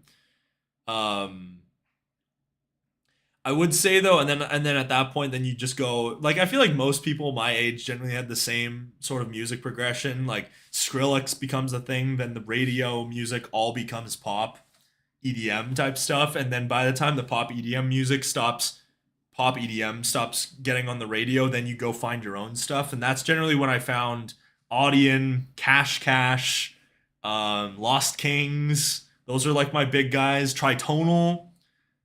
Those were generally my big four. Listened to Prog House for a few years, got into Tropical House and Future Bass throughout high school, and then didn't really find like melodic bass, melodic dubstep till like 2018, 2019. Then I really got hooked, and then the rest is history. But yeah, 2019 was really the year that like I really got into it. Like anything with a super saw, I was digging in 2019. Now it's like so like most of if I created this channel in 2019, it would be so stupid because I'd just be giving everything like 9. Every melodic dubstep song 9. Poetry by Ytep comes out in 2019. I'm giving that shit like 9.5 because it had a super saw. But yeah, that's kind of my progression through EDM. Lots of prog house, electro house type shit. Then yeah.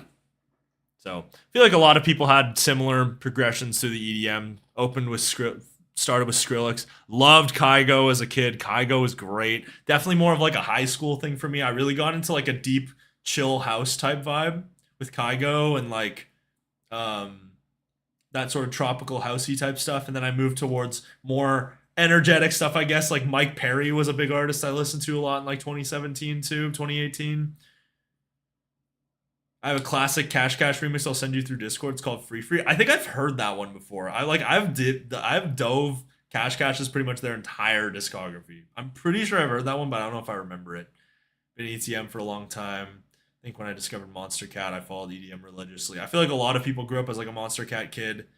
Martin Garrix. Listened to a fair amount of Martin Garrix wasn't a part of my childhood that much. He's become... I didn't really pay a ton of attention to him since like Sentio, until like Sentio came out. But he was definitely like I'd heard Animals. Everyone had heard Animals before. Cash. I know like every Cash song. Get on the NCS train. NCS was never really my thing. I heard a couple NCS songs, but it was mostly just like the cancerous YouTube intro ones. Alesso for sure. I think I heard like Heroes. Alesso was another one of those ones I didn't really listen a ton to. It was more of like I listened to Heroes obviously, and then like maybe like Cool I think was another one on my playlist outside of that. Under Control obviously too. Yeah, Alesso wasn't really my thing growing up either. I don't know. It was like a lot of like for me it was like lead driven electro prog house, I guess if I can describe it. Like lost like if you listen to the Cash or the Lost Kings prog house sound, you will know exactly what I'm talking about. Or Audion too. Very lead driven type stuff. Kygo from my home country, dude sucks. I don't think he's that bad. I think that like realistically he's about as good as pop EDM can get sometimes. Red Light's a classic. Overtime's a classic. Could you listen to one of my first tracks? If you send in the Discord, I'll probably give it a listen. I'm always in there. So, yeah. All right, do you guys want to listen to music? We outside line, Mr. Austin has been sitting here probably waiting for me to listen to his song, and just like we've just been edging him. Let's listen to it. Stuck in Time, Outside Line. I honestly think he's a pretty talented producer, so let's see what he's got. Can you take me back to when we felt alive? That was a long talk. I think something broke. It has me feeling dead inside. Nice melody there. I miss the Friday nights under the lights. Not this 9 to 5 I'm in. Nice lead in the back there too. That's I great. miss your tension, missing all the highs. Not this town we're trapped within. Don't take me home. No, don't let me go. Nice. Leave me alone. Can we have one more night just stuck in time and take it slow? Nowhere to go. Don't take me home. It is a nice vocal, I will give it that. And leave me alone. I miss the good times and those midnight drives. Alright, let's see the drop, man. I take the verses. Go again.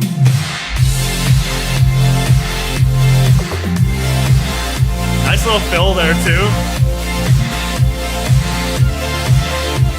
Nice little guitar in there, nice.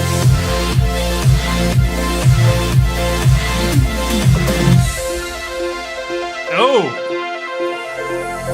Going right back to the verses, nice. Yeah, that's nice. I think I want a little bit more from the production aspect of it, a little bit of a bigger sound there, but I think like overall musicality wise, it's there, dude. You'll like the second drop? Sounds good, man. I miss the Friday nights under the sky, 'cause I never felt so warm. Yeah, it does got that like Midnight Kid style. Sunny days and pickup lines and the year inside those storms. Don't take me home. No, don't let me go and leave me alone. That is a great vocal. Can That's we a really have good one vocal, more yeah. night just stuck in time and take it slow. Nowhere to go. Don't take me home. No, don't let me go and leave me alone. I miss the good times. Alright, let's see drop two.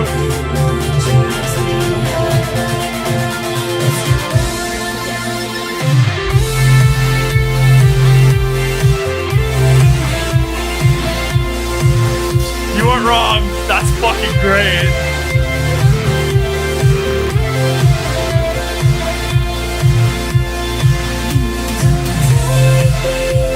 That's fantastic. Holy shit, that's great.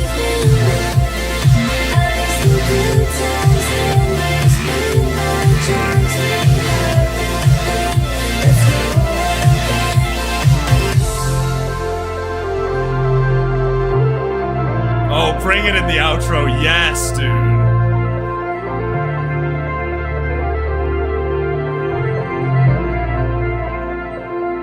Dude, it's got that like 80s rock type vibe. Like I listen to like a lot of the sound that I listen to the most outside of EDM is probably like 80s style rock. Think like Starship and like Toto and stuff like that.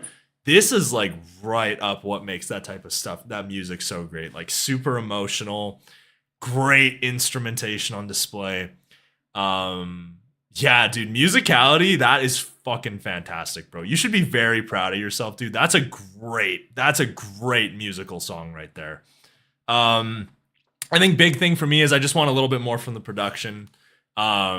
Just a little bit of like a bigger sound, I guess. I had to up the volume just a little bit. So just a little bit of a quieter mix type thing. But I think musicality-wise, I think getting the musicality-wise is the more important thing.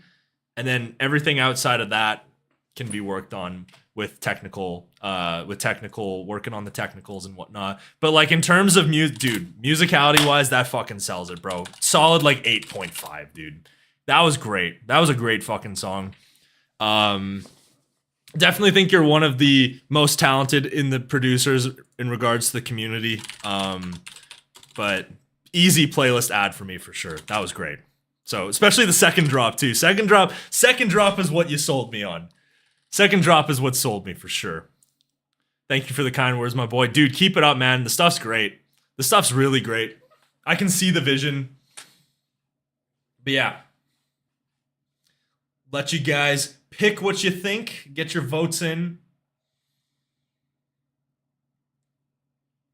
Oh, you know what? I will say that, like, it was kind of reminding me of Long Way Home. It felt like Long Way Home with, like, a better drop for me, if I can say that.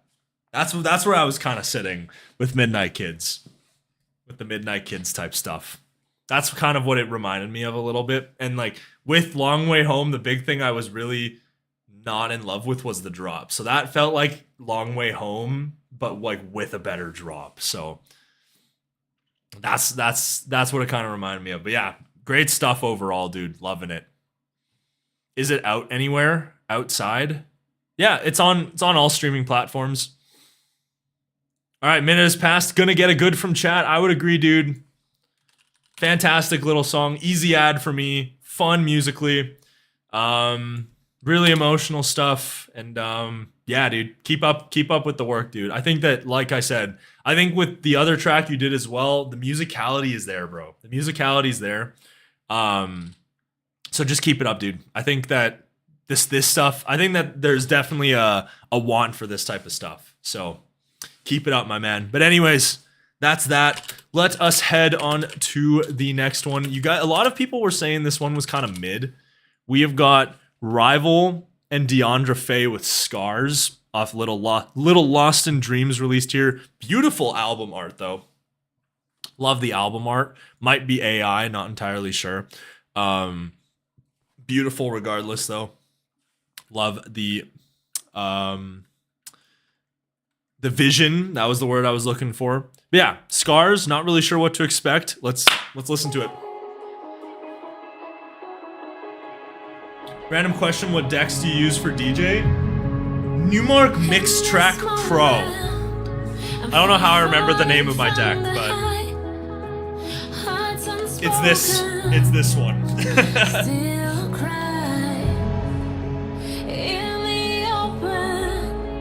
Every reason that I hide leaves me broken. Still I fight this regret. Not a bad vocal here. Looks like a good controller. It's a great beginner one for sure. I would definitely recommend not getting it and get one that works with Rekordbox if you are a beginner to DJing. Rekordbox is industry standard. Maybe DDJ 200.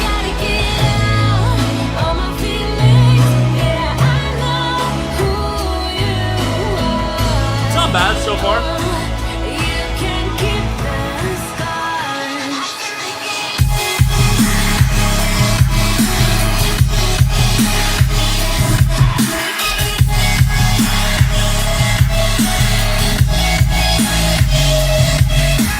Not my favorite.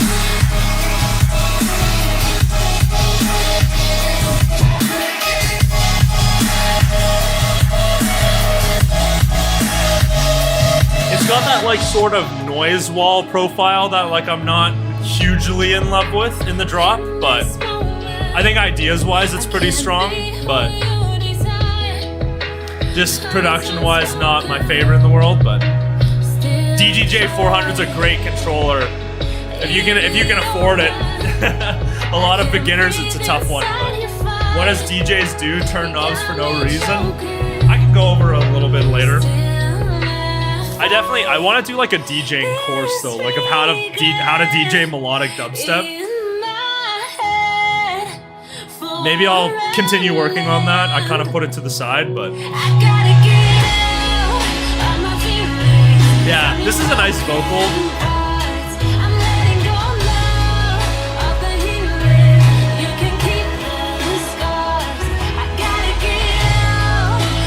You do a lot of depth. Yeah, if DDJ 200, you can make a great set on a 200.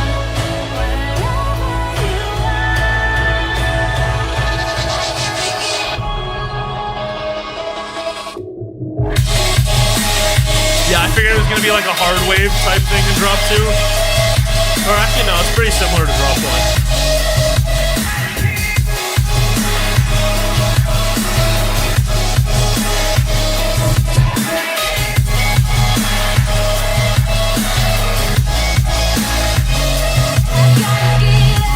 TKC Hustlers, the course would be free. It would be on YouTube, it'd be free. I wouldn't charge for that.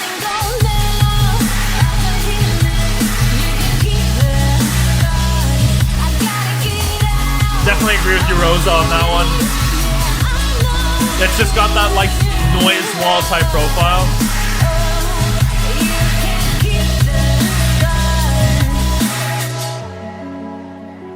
Yeah, not too shabby. I just think it's like subjectively not really my thing, but I can get the appeal for it. Thought the verses weren't too bad.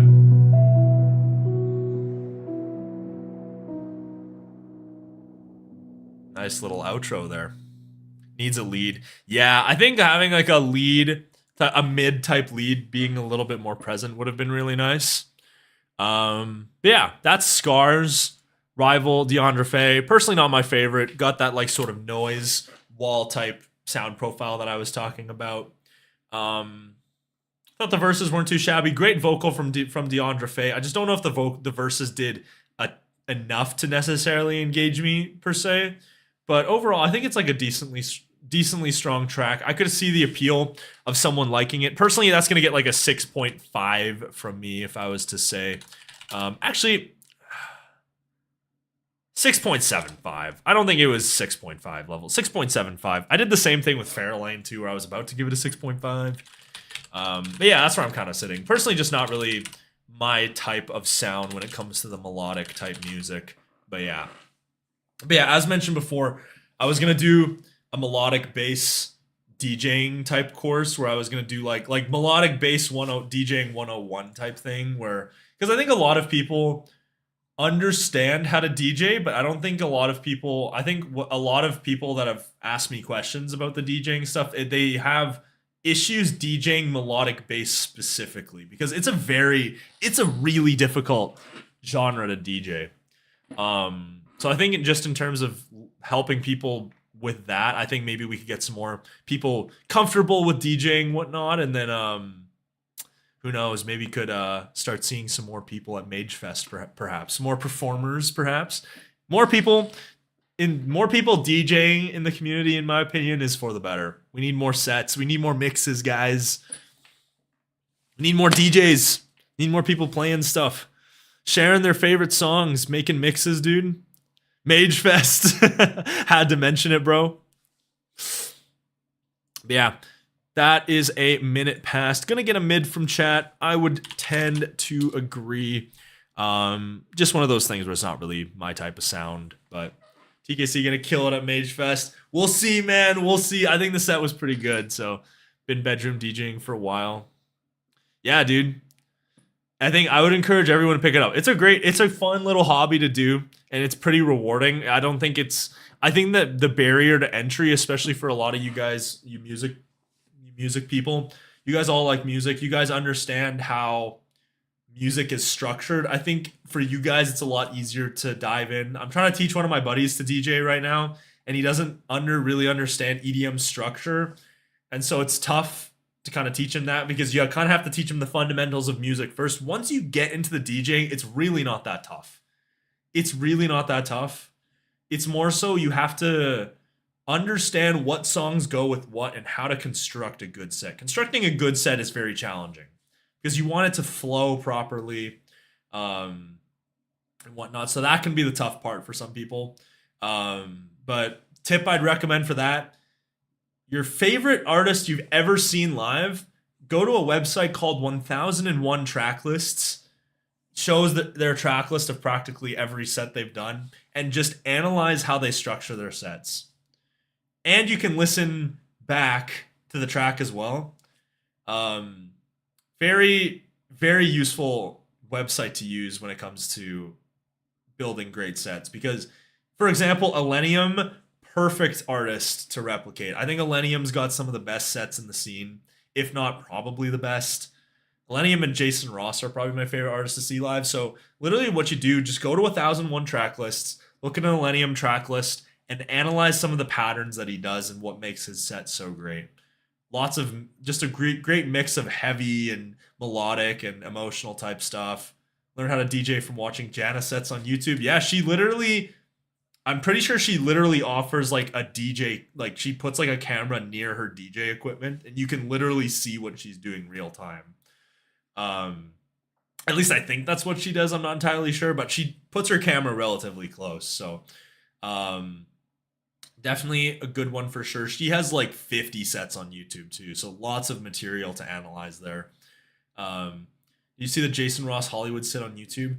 I was gonna watch it and then I was like, might be spoilers. Oh yeah, no, I was also busy yesterday too. I couldn't have even watched it anyways, but I don't know if I'm gonna watch it back just because like, might be album IDs in there. He's got an album coming soon. And Jason Ross is one of those artists where I want to avoid IDs like the plague because I want to save those Jason Ross reactions, man.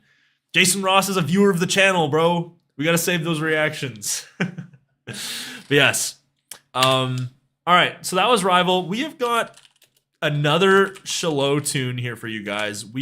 This was one that like my entire Discord was hyping up. We have got I think this is what, 3 songs from Casbo?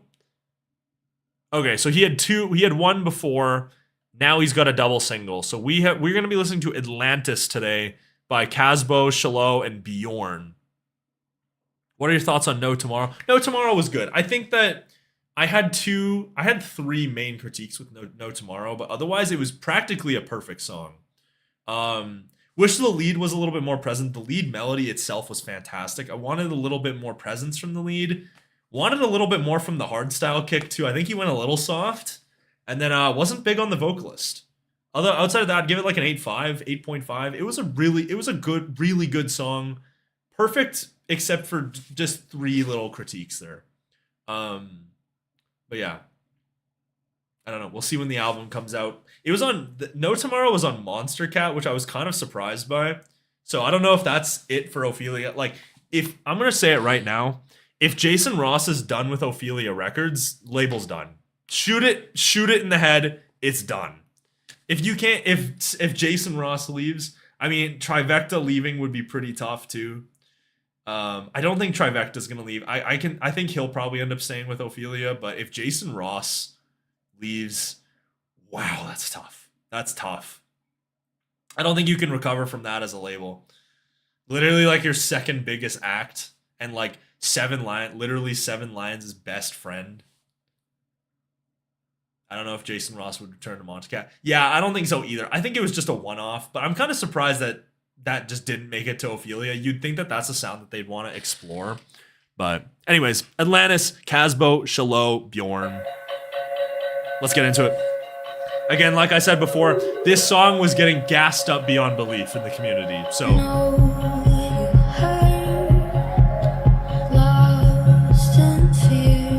is this a Shallow? Does Shallow sing on this? Just leave it on me. I will heal your Really nice so far. keep me near. Oh, did he remix Saving Light, I think? Kiss my hand. Just leave it Remix for on Halion? me like a whole new world. I've been needing For some reason I don't remember that. you to see. It's an endless time. Great vocal though. Bjorn vocals absolutely killing it. it with an open mind. And I hope that Dream in Color, right? Okay, fair. Yeah, strong start.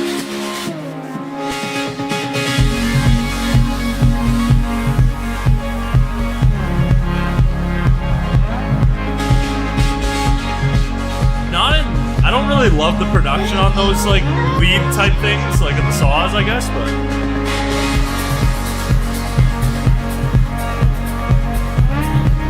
lead in the back, that lead is nice, but yeah, I want a little bit more from that.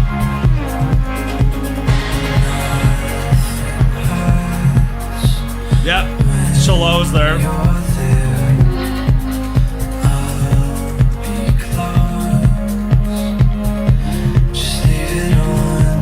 Yeah, like the verses are nice, but need more from the draw, man.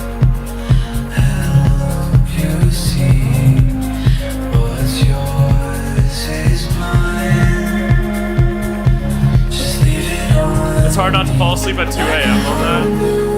That's crazy. I've been needing you to see. It's an endless time.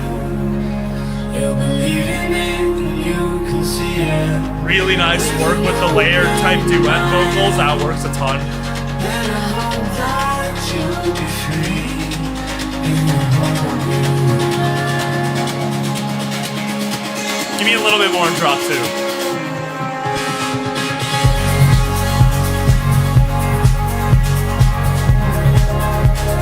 A little bit of a bigger sound.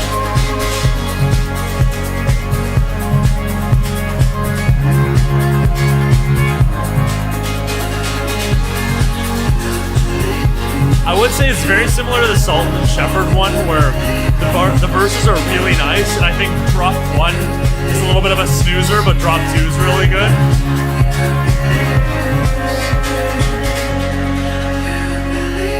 Yeah, that drop 2 was really nice.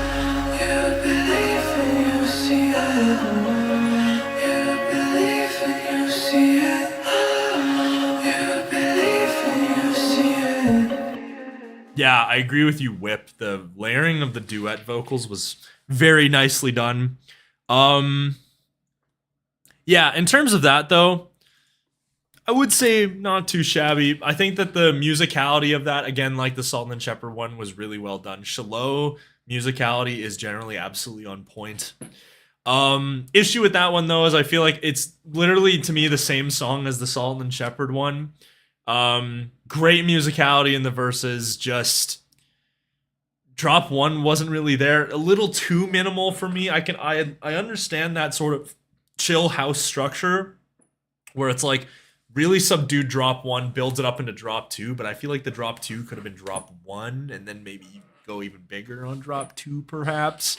But yeah, literally the same thing for me. 7.5 out of 10. Borderline playlist ad. Thought it was a nice little song, but yeah, just need a little bit more from that drop. Want a little bit more from that drop 1. Drop 2 was great though. Drop 2 was fantastic.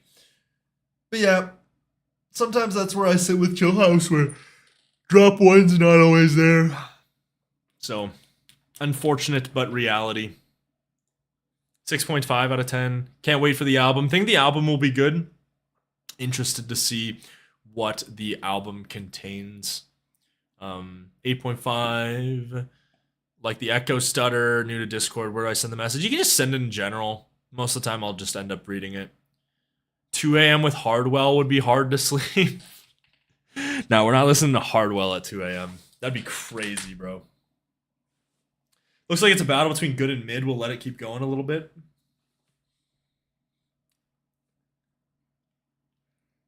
Ooh, I'm starving too. I haven't even eaten today. I should probably eat something. We'll eat after the stream though. Let you guys keep going. I think that it's gonna end up being good. Minute has passed. We're gonna get a good from chat. I would agree. I think it's just on that low end of good. Listen to the sunrise, the guitar in Sunrise. Sunrise is a fucking masterpiece, bro. I wish I listened to that on stream. That song is so good. What you gonna eat? I don't know, bro. We'll figure it out. What time is it? Like fucking 6 o'clock? It's like 6 o'clock. Everything's still open. I was gonna cook yesterday, but then some things happened. So now I gotta eat out today, and then we're doing some family cooking tomorrow and all that jazz. So yeah. Listen to Hardwell at 2 a.m. That's because you're up at like 2 a.m. all the time. Like 2 a.m. is probably like you just waking up for the day. And then you stay up till like 4 a.m. the next day and then sleep like 16 hours. What time is it? It is 6 o'clock though for me, yeah. Where are you gonna go eat? We'll decide later on. We will decide. I just want like some big ass. I just want like a big ass portion of something though. So I'm probably gonna go to a place where they just serve like a fuck ton of food. I don't know. We'll see. But yeah, that is Atlantis by Casbo. Good song. Just want a little bit more from it. So all right. Next up, we have got Lockbox. I think this is this not like. This is literally like the first quote unquote melodic dubstep track of the day, I would say. Fairlane, I guess technically Ytep was.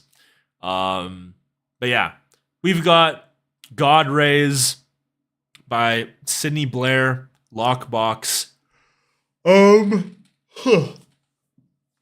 Lockbox generally has some pretty good stuff. I think for me, sometimes with Lockbox, it can just be the ideas that can generally hold off. Not the most memorable ideas, but when Lockbox is on point. Have you guys heard Still Here by Lockbox? Ridiculous song. That song's like a 975. So let's see if Lockbox has got it this time around.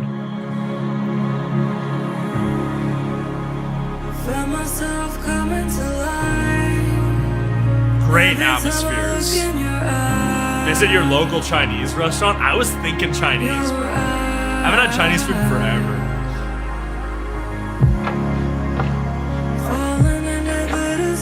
Is it gonna be melodic dubstep? It feels like it might be like Chill House.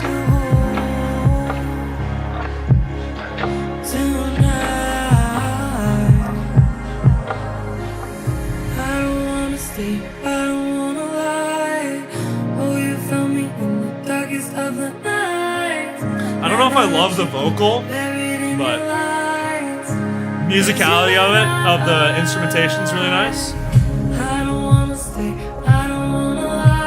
Yeah, I'm not big on that vocal.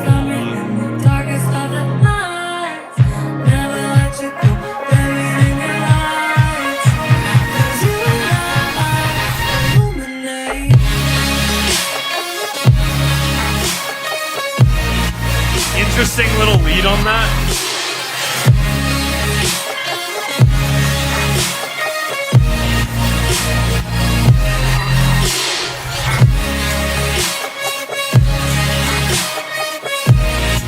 Honestly, it's unique. I'll give it that, but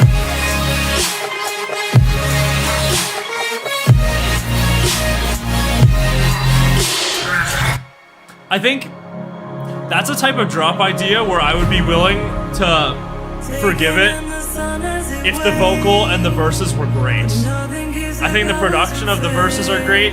Vocal, holding it back quite a bit if I'm gonna be honest. Not my favorite vocal.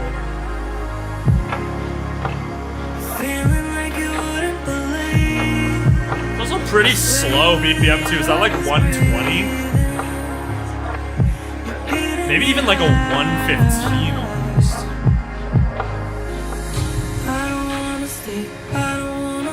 This, yeah.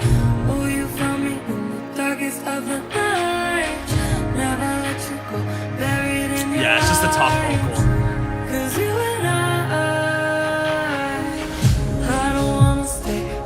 Like the atmospheres in this build are nice, dude. But it's just like vocal isn't really playing into it.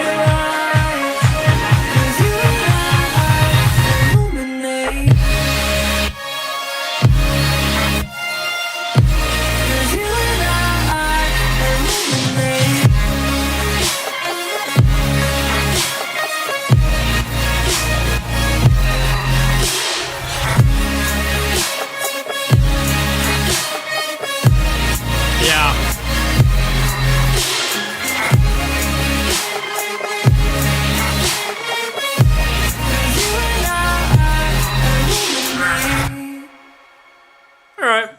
honestly, I gotta give it its props. Pretty unique drop. Interesting stuff from Lockbox. I would say that's a unique track. Cool on him to take some risks. Honestly, musicality-wise, I think it's actually pretty well done. It's just the vocal, man. The vocal's tough, bro. I'm gonna be honest. The vocal's pretty fucking tough. Yeah. That's the thing. With my music nowadays, I feel like I just care so much about the vocal that it's just really tough to like, oh, by the way, that's not 2 words. It's just really tough for me to get into something where I'm not digging the vocal in terms of lyrically driven melodic music. So that's just tough. It's just tough in that aspect. I'd probably give it like 6.25 out of 10. Probably would give it that. Again, I think that it probably would be a little bit lower, but honestly, dude, it really took some chances in the drop, so I gotta give it that. Felt different for the genre. It's just vocal held it back quite a bit. I think that we could probably, with that idea, I think we're probably looking at like an 8.5 with a really good vocal. So yeah, it's just tough. But I'll let you guys get your votes in. Seems like mid is just absolutely dominating the vote right now. Tom Platts? Bro, isn't that like the dude that like squats like 600 or something? Like, isn't that like the squat dude? That guy's making music now? Yeah, I don't know who that. I've never heard of that guy before. Maybe I'll listen. I'll give it a listen though after the stream. Got tons of stuff to listen to from you guys. Yeah, mid overwhelmingly dominant. I get it. You know, it was like a self-release from Lockbox, not with a label sort of thing. So I get it. Maybe you just wanted to release it. Ben Shapiro is rapping too. I did hear that song with Ben Shapiro rapping. That was crazy, bro. The idea that that's even a thing is fucking hilarious. But all right, next up. So this one was recommended to me by some of you guys. Mr. Bill. We listened to the last Mr. Bill song. And I thought the production was on point, but the musicality was just absolutely not there. We listened to, which one was it? We listened to Bones last time with Dirt Monkey, and the musicality was like almost a 0. It was just tough. Have a good night, Oscar. Take it easy, my man. Have a good night. But yeah, musicality was tough on the last one. So let's see. Hopefully the musicality can be there because the production was absolutely there. But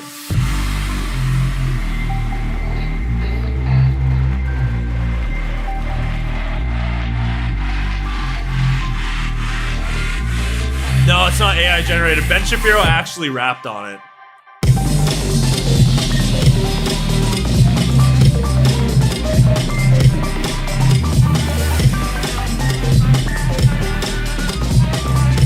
Okay, I'm not too shabby so far.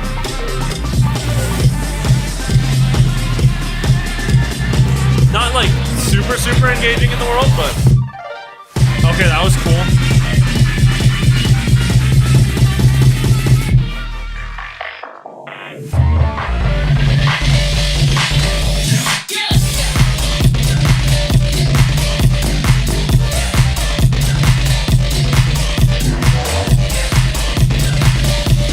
Interesting bass house.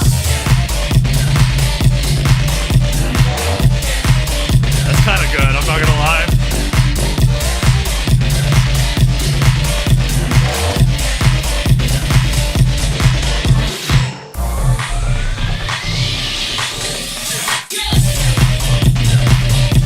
Yeah, no lead on that.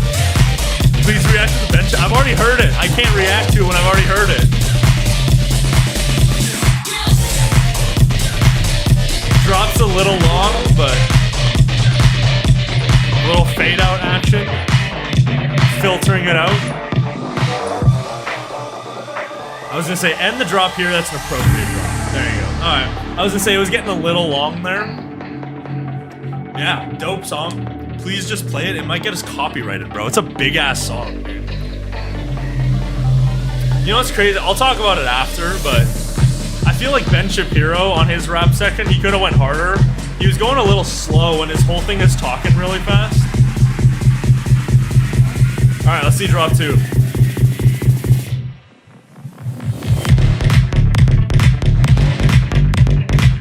There's the infected mushroom.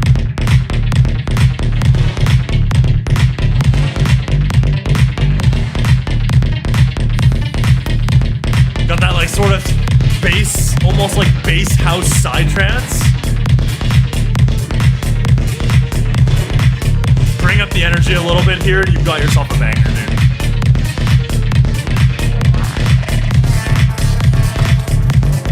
Bringing in a little bit of a lead.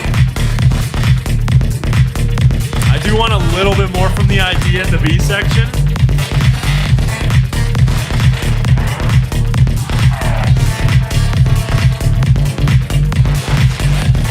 Yeah, it's just, I think it's very much like drop 1 where the initial idea is really strong, but not enough is being done in the B section to keep it like a super engaging idea.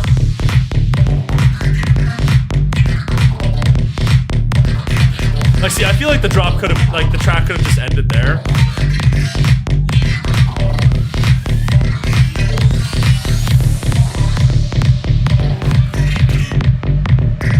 Yeah, outro's a little unnecessary if you ask me, but... yeah. Not too shabby. Raw Authentic by Mr. Bill and Infected Mushroom. Little Monster Cat song there. Yeah, pretty solid. Great production, obviously. I think that's what you're going to get from Mr. Bill and Infected Mushroom. The production's obviously going to be there.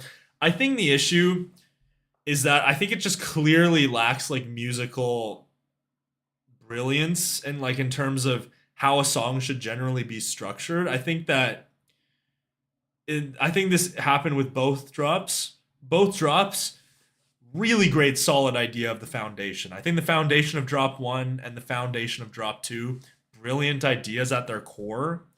But I think what you need to do, I think that the brilliance of having longer drops like that is that you generally need to find a way to elevate the B section so that the B section is just as engaging as the A section. Because the A section for the first, 8, 16 bars or whatever, it still feels like a genuinely engaging idea. But then once you get past, once you head into the B section, you keep that idea going even longer.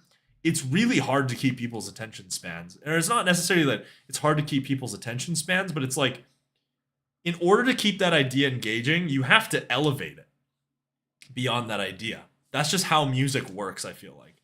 It's like, to make a good build-up, you don't take away elements. You generally add snares and stuff like that to make the build-up a lot grander than the chorus, for example. So that's just kind of how music works. So yeah, tough in that aspect. I feel like the B sections of the drops could have been a lot stronger. I would still add it, though. I think I'd probably give it like a 7.75 out of 10, I'd say. 7.75. Felt like it, like I said, ideas-wise, it was there. It just felt a little, both drops ended up feeling a little stale towards in their B sections. With shorter B sections, I think we're probably looking at an 8.5. But yeah. Alternatively, stripping away elements in a cool, unique way can also elevate the B section. It can be done, it's just really tough. I generally feel like to elevate a B section, generally just adding something is a good way to do it. Yeah. Go watch my last Heroes Waiting for You analysis of how to elevate a B section, bro. I dove hella into EDM structure in that video. I should probably do another one of those again. Second drop in Horizon 7 Lions is a good example. I hated that drop on first listen, but it's kind of grown on me. That one's got like an A, a B, and a C section because it starts melodically and then it goes into the dark thing and then it has another melodic section right after the dark part. And then it goes into D and B and drop kind of in the later half, but that's going to be a minute past. I think it's going to be a tie between good and mid. Stinky got 11%. So those stinky votes would vote good, or they would vote mid. So we are going to, that is therefore going to get a mid from chat. I get it, understandable, but thought it was pretty good overall. Just had some musicality issues and some structure issues. But outside of that, thought it was a pretty solid tune. So, all right. Next up, we've got probably the highlight of the stream, if I had to make a guess. It was similarly a great release week from like the rest of EDM except melodic bass again. It seems like melodic bass is really struggling with the releases over the past while. Seems like a lot of the big artists are kind of quiet, but Affinity is releasing. We've got Stay Affinity Remix by William Black. As mentioned before, I've already heard this one. Arya sent it to me for feedback, gave him some feedback action. So, yes, I've already heard it. Let's listen to it. Screw it. I love it. I want another excuse to listen to it. So, I also like played it out at my Amity show that I did. So, TK, can you give me feedback? If you ever want more feedback, man, let me know. That was a lot of fun to hear that hear that early. There's so much I want to tell Fantastic you cello vocals. All the birthdays and the worst days at my first show and all the friends. It just does so much with the verses, man. Could see it now. Yeah, that one, dude, everyone was loving this at the show. It was crazy. Great chords in the back. The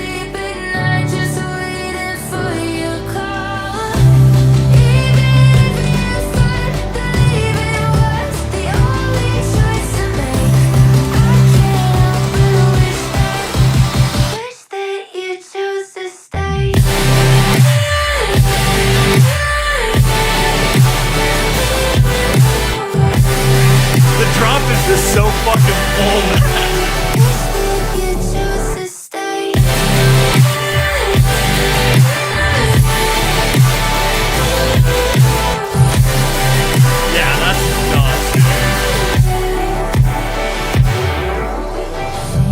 Yeah, it's hard to like, there's not much I can really say when I've already heard it, but like, fantastic idea, great musicality of it, 10 out of 10 production.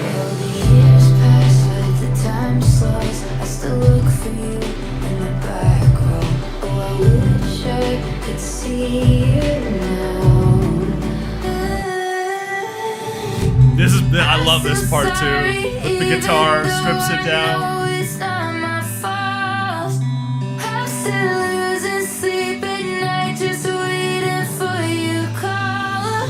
Way better than the original. I don't know if it's way better, but I would say it's an improvement on the original.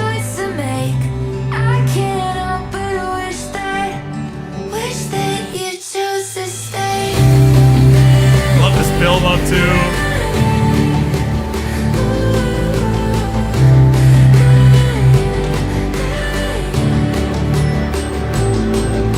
Love the chimes there.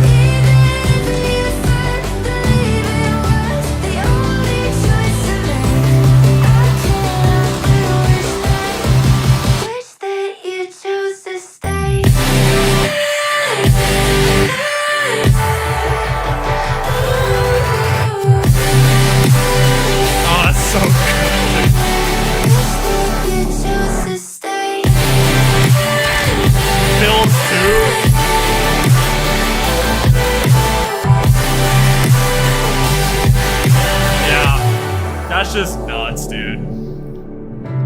Exactly, like, picture perfect, exactly what I want from melodic bass right now.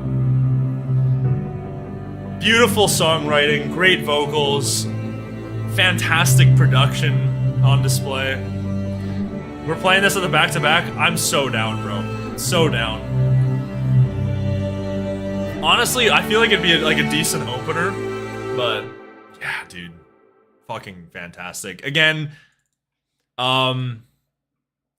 wasn't a first reaction to it, but as mentioned before, have heard it. But yeah, dude, That song is just like legit exactly what I want from the scene right now, dude. Like, fantastic. It's just so much emphasis on songwriting, so much emphasis on the verses, and then the drop is just there, dude.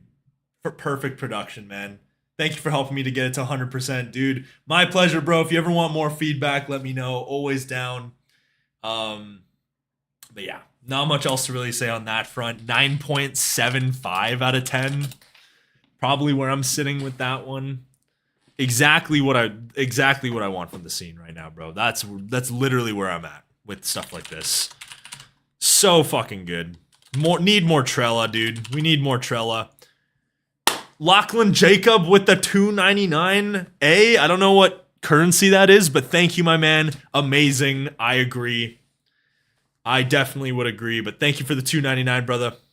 Again, don't know what currency that is, but I'm gonna guess maybe Australian dollars. But yeah, clearly a clear amazing from chat. We can just end the poll right there. Australian. I'll take it. Got a proper guess. Yeah, gonna get amazing from chat. I would be inclined to agree. Like Arya says, I think that what is it? I definitely think that it sets itself apart from the original. Does a different thing from the original, but I think both do exactly what they want to do really freaking well, and I think that just goes to show how great Trella is that you can do that. The TKC struggles, show unreleased for feedback or wait for his reaction. I was literally talking about that before. I was like, I have all these connections with these artists doing this, and it's like nobody wants to send IDs for me to play out because nobody wants the reaction spoiled. So I totally get it. I'd be really nice to. It was nice to play out a fair amount of IDs. When I did do that, playing out the Crystal Skies and playing out this at my show that I did, playing Aaron's IDs. It was fun to play out a bunch of stuff, but I totally get it. Totally get it if the artists want to wait for the reaction, want TKC's genuine first-time reaction. That's totally fair. I get it. But that's the way she is sometimes. Maybe when the reactions stop one day, who knows? I don't think that's going to happen anytime soon, but yeah. So that's the way she goes. Fantastic remix. I knew when that track was going to come out, it was probably going to be the highlight of the week, and it was. So, but yeah. Anyways, next up, we have got one of the last two songs this week. We've got another Ophelia Records song. We've got I Know, Mayer Levi, assuming little trancey record if I had to make a guess. So cool to see Ophelia diving into that. We've been shitting on Ophelia Records a lot today. So hopefully we can have some good things to say about them, getting some trance on the label perhaps. Oh, that is not what we want. All right, let's go.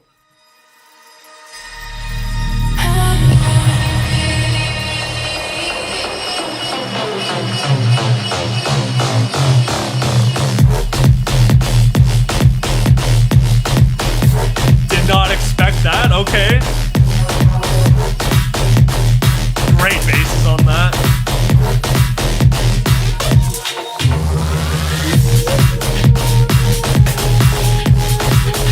It's got that like sort of trancey style intro, but it almost feels like bass house.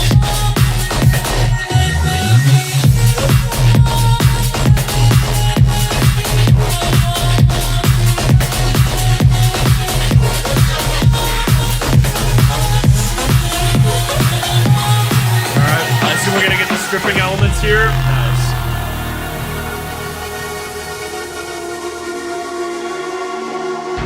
Pretty solid so far. I'll give it its credit.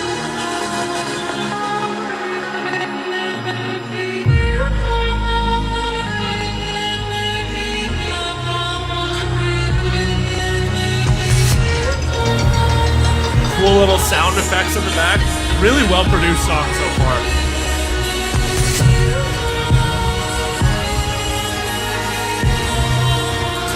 Is it gonna be like a euphoric trancey type thing, or like trance, dark trance?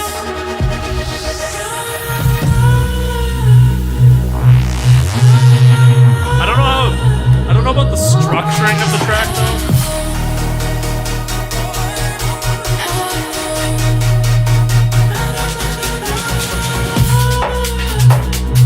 Like, see, it's just structured bizarre.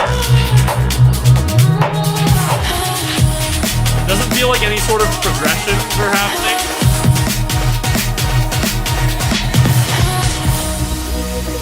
Like, see, it just brings in the drops from the drums for like 8 bars and then it just takes them away again. Like, what was the point of that section?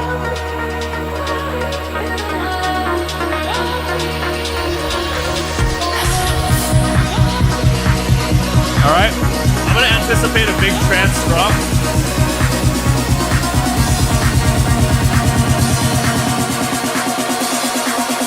Let's see.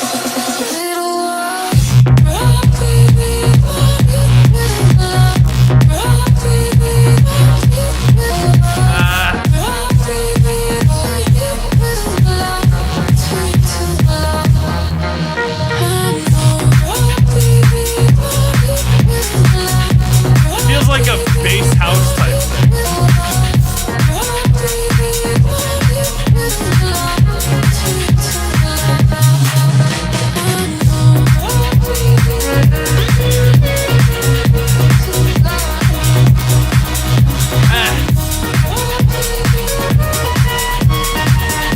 Nice lead in the back there, that was cool.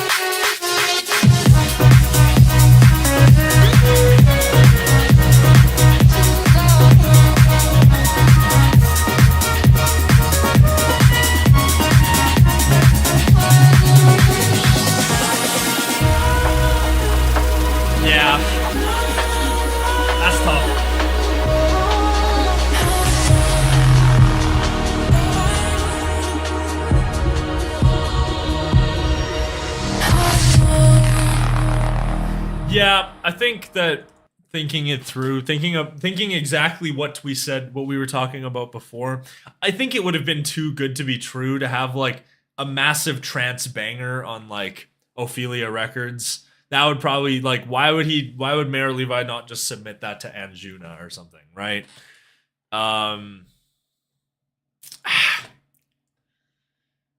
It's tough, man. I think production wise, I think it was cool.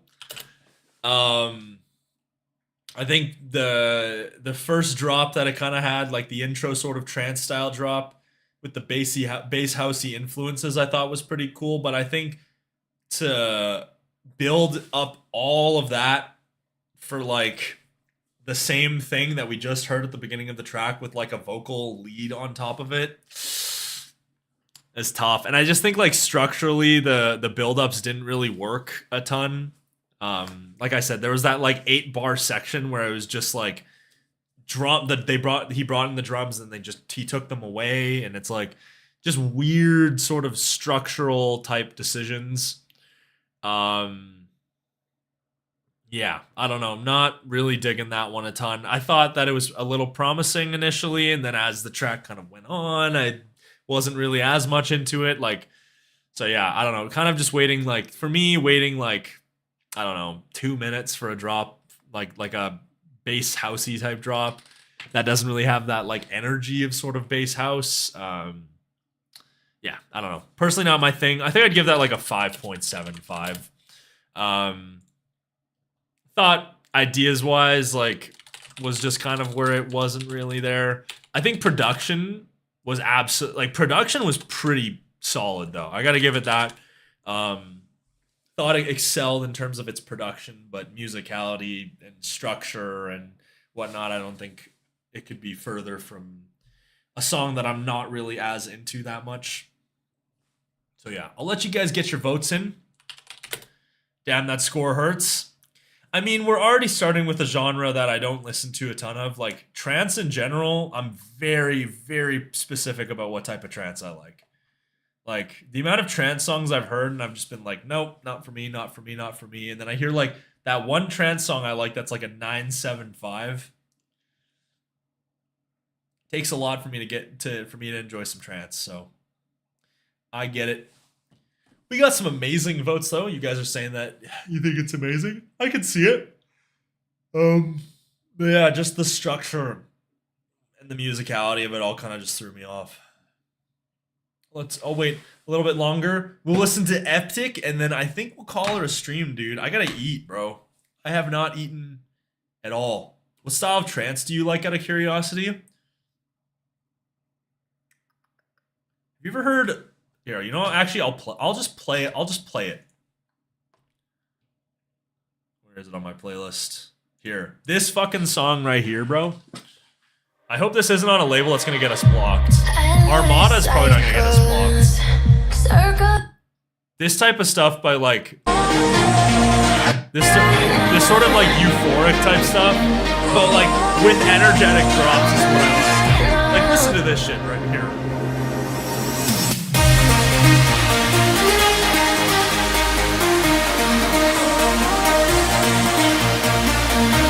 Just like perfect 10 out of 10 melody, fantastic production. The vocal on this song is so good too. I think only thing that keeps this from being like a 10 for me is that I want the drop to be a little bigger, but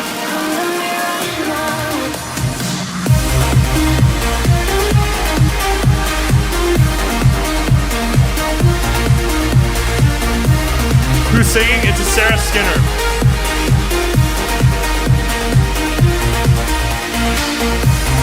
Yeah, that song is like right up my fucking alley in terms of tracks. Right Now by Luke Bond and Sarah Skinner.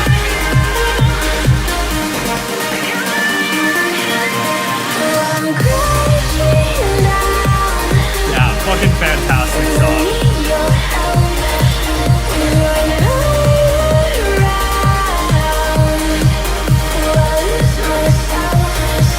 That's like one thing I want to do is like, I want to do like an ABGT type set. Just like full just like massive fucking trance style tunes, and just like build a set as if I was like headlining ABGT. That'd be fucking fun. I think maybe I'll do that one day. But I do need to get the library up because I'm very, like I said, I'm very picky about what type of trance I like. See more of a euphoric and atmospheric style trance? Yes, but at the same time, I also feel like a lot of uplifting trance, the drops are, like that is one of the more energetic drops I've heard in trance. A lot of the time, the drop in euphoric and uplifting trance are even less than that, and it's just like very underwhelming sometimes. I'll put it in chat for you guys. There you go. That's your song title. Go at it. It's a great fucking song.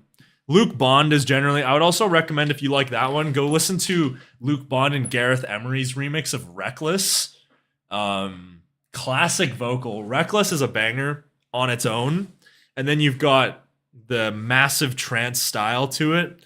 Love that song. That's a great one. But yeah, last up, we have got Eptic for the day, and then we are going to call her. So going to end it on a little bit of a big note here. We got some dubstep. Let's get into it. Or at least I think it'll be dubstep. It probably will be if it's Eptic.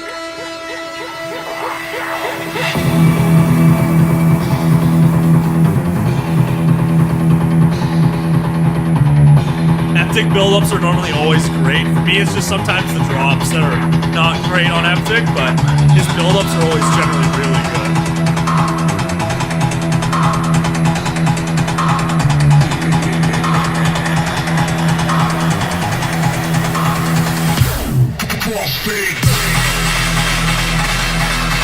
That's good, dude.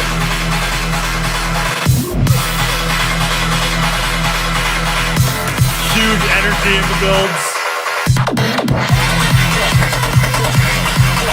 Please let the drop deliver, dude.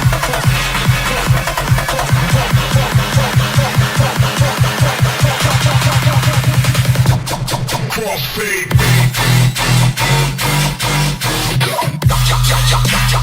See, that's what I thought it was gonna sound like. His builds are always bigger than his drops, dude.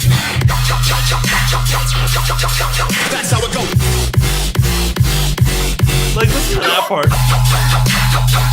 Not a bad sustain on that, but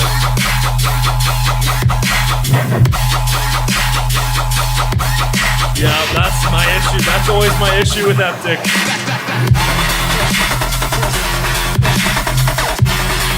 Like, this part has more energy than the drop, dude. Give me a good double.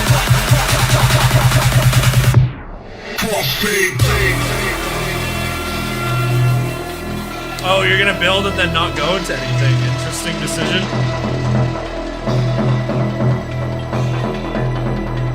Yeah, build-ups are like nearly like build-ups are like a 9.5, drops like a 5.5.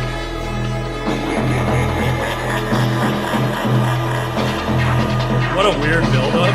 I think the build-ups are good, but like,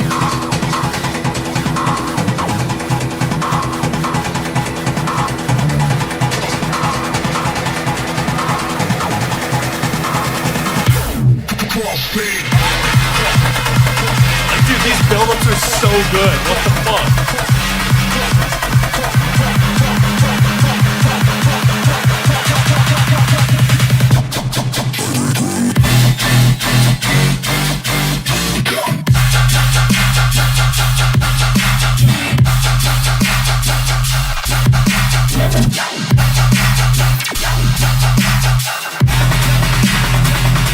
Like that part right there, but like drop 2 I will say is a little bit better, but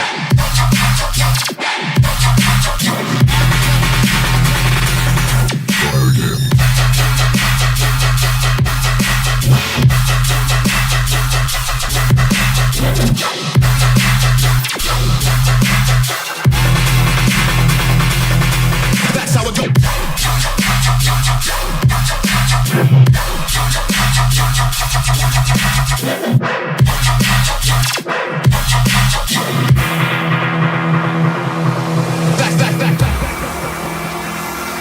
a little bit of a long drop too, not gonna lie. It's tough.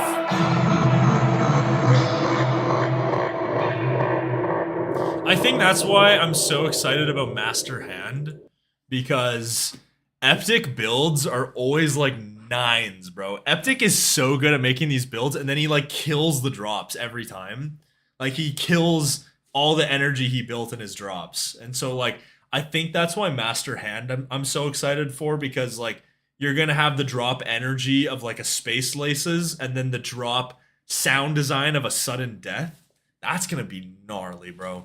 Master Hand gonna be definitely one to look out for. Super hyped for that project. I hope they start releasing soon, because 2024 could use it. 2024 has not been that great for music, so we could use that for sure. Feels like a lot of these times I'm doing these new music Friday streams, and like most of the releases we get are like 6s and like low 7s. It's like, bro, where are the 8s, man? That track I'm gonna give a flat 7. The build-ups were so good that I'm willing to forgive it, but the drops are just tough. Tough drops, dude. That would be one that I would like play in a DJ set and then switch the drop to something else when the drop comes up. So yeah, fantastic builds and whatnot, just drops weren't there. So, oh well, it is what it is. All right, boys, I'm gonna go eat something after being sick for the past 3 days, not eating much of anything. I'm getting my appetite back. Good night, y'all. Love ya. Have a good one, my man. I'm gonna be heading out here pretty quick as well, but you get better, my man. You get better. Early NSD releases were peak for me. He's got some good stuff on Never Say Die, dude. I would agree. Good night. Yes. We'll give it a minute, and then I will probably be doing a little bit of an outro here, and then we will be calling it a day on that stream. Little bit of a fun one. Music wasn't too hot yet again. It seems like that's been... feel like we haven't had one good release week on stream yet, which has kind of sucked. And I don't feel like we've really had one good release week this year, to be honest. So yeah, 2024 is not starting off too hot. Definitely the inverse of what 2023 was like. 2023 started off amazing. So hopefully maybe we can get a good mid to late 2024, but Q1 has not been promising whatsoever. So that's going to get a mid from chat. I would probably agree.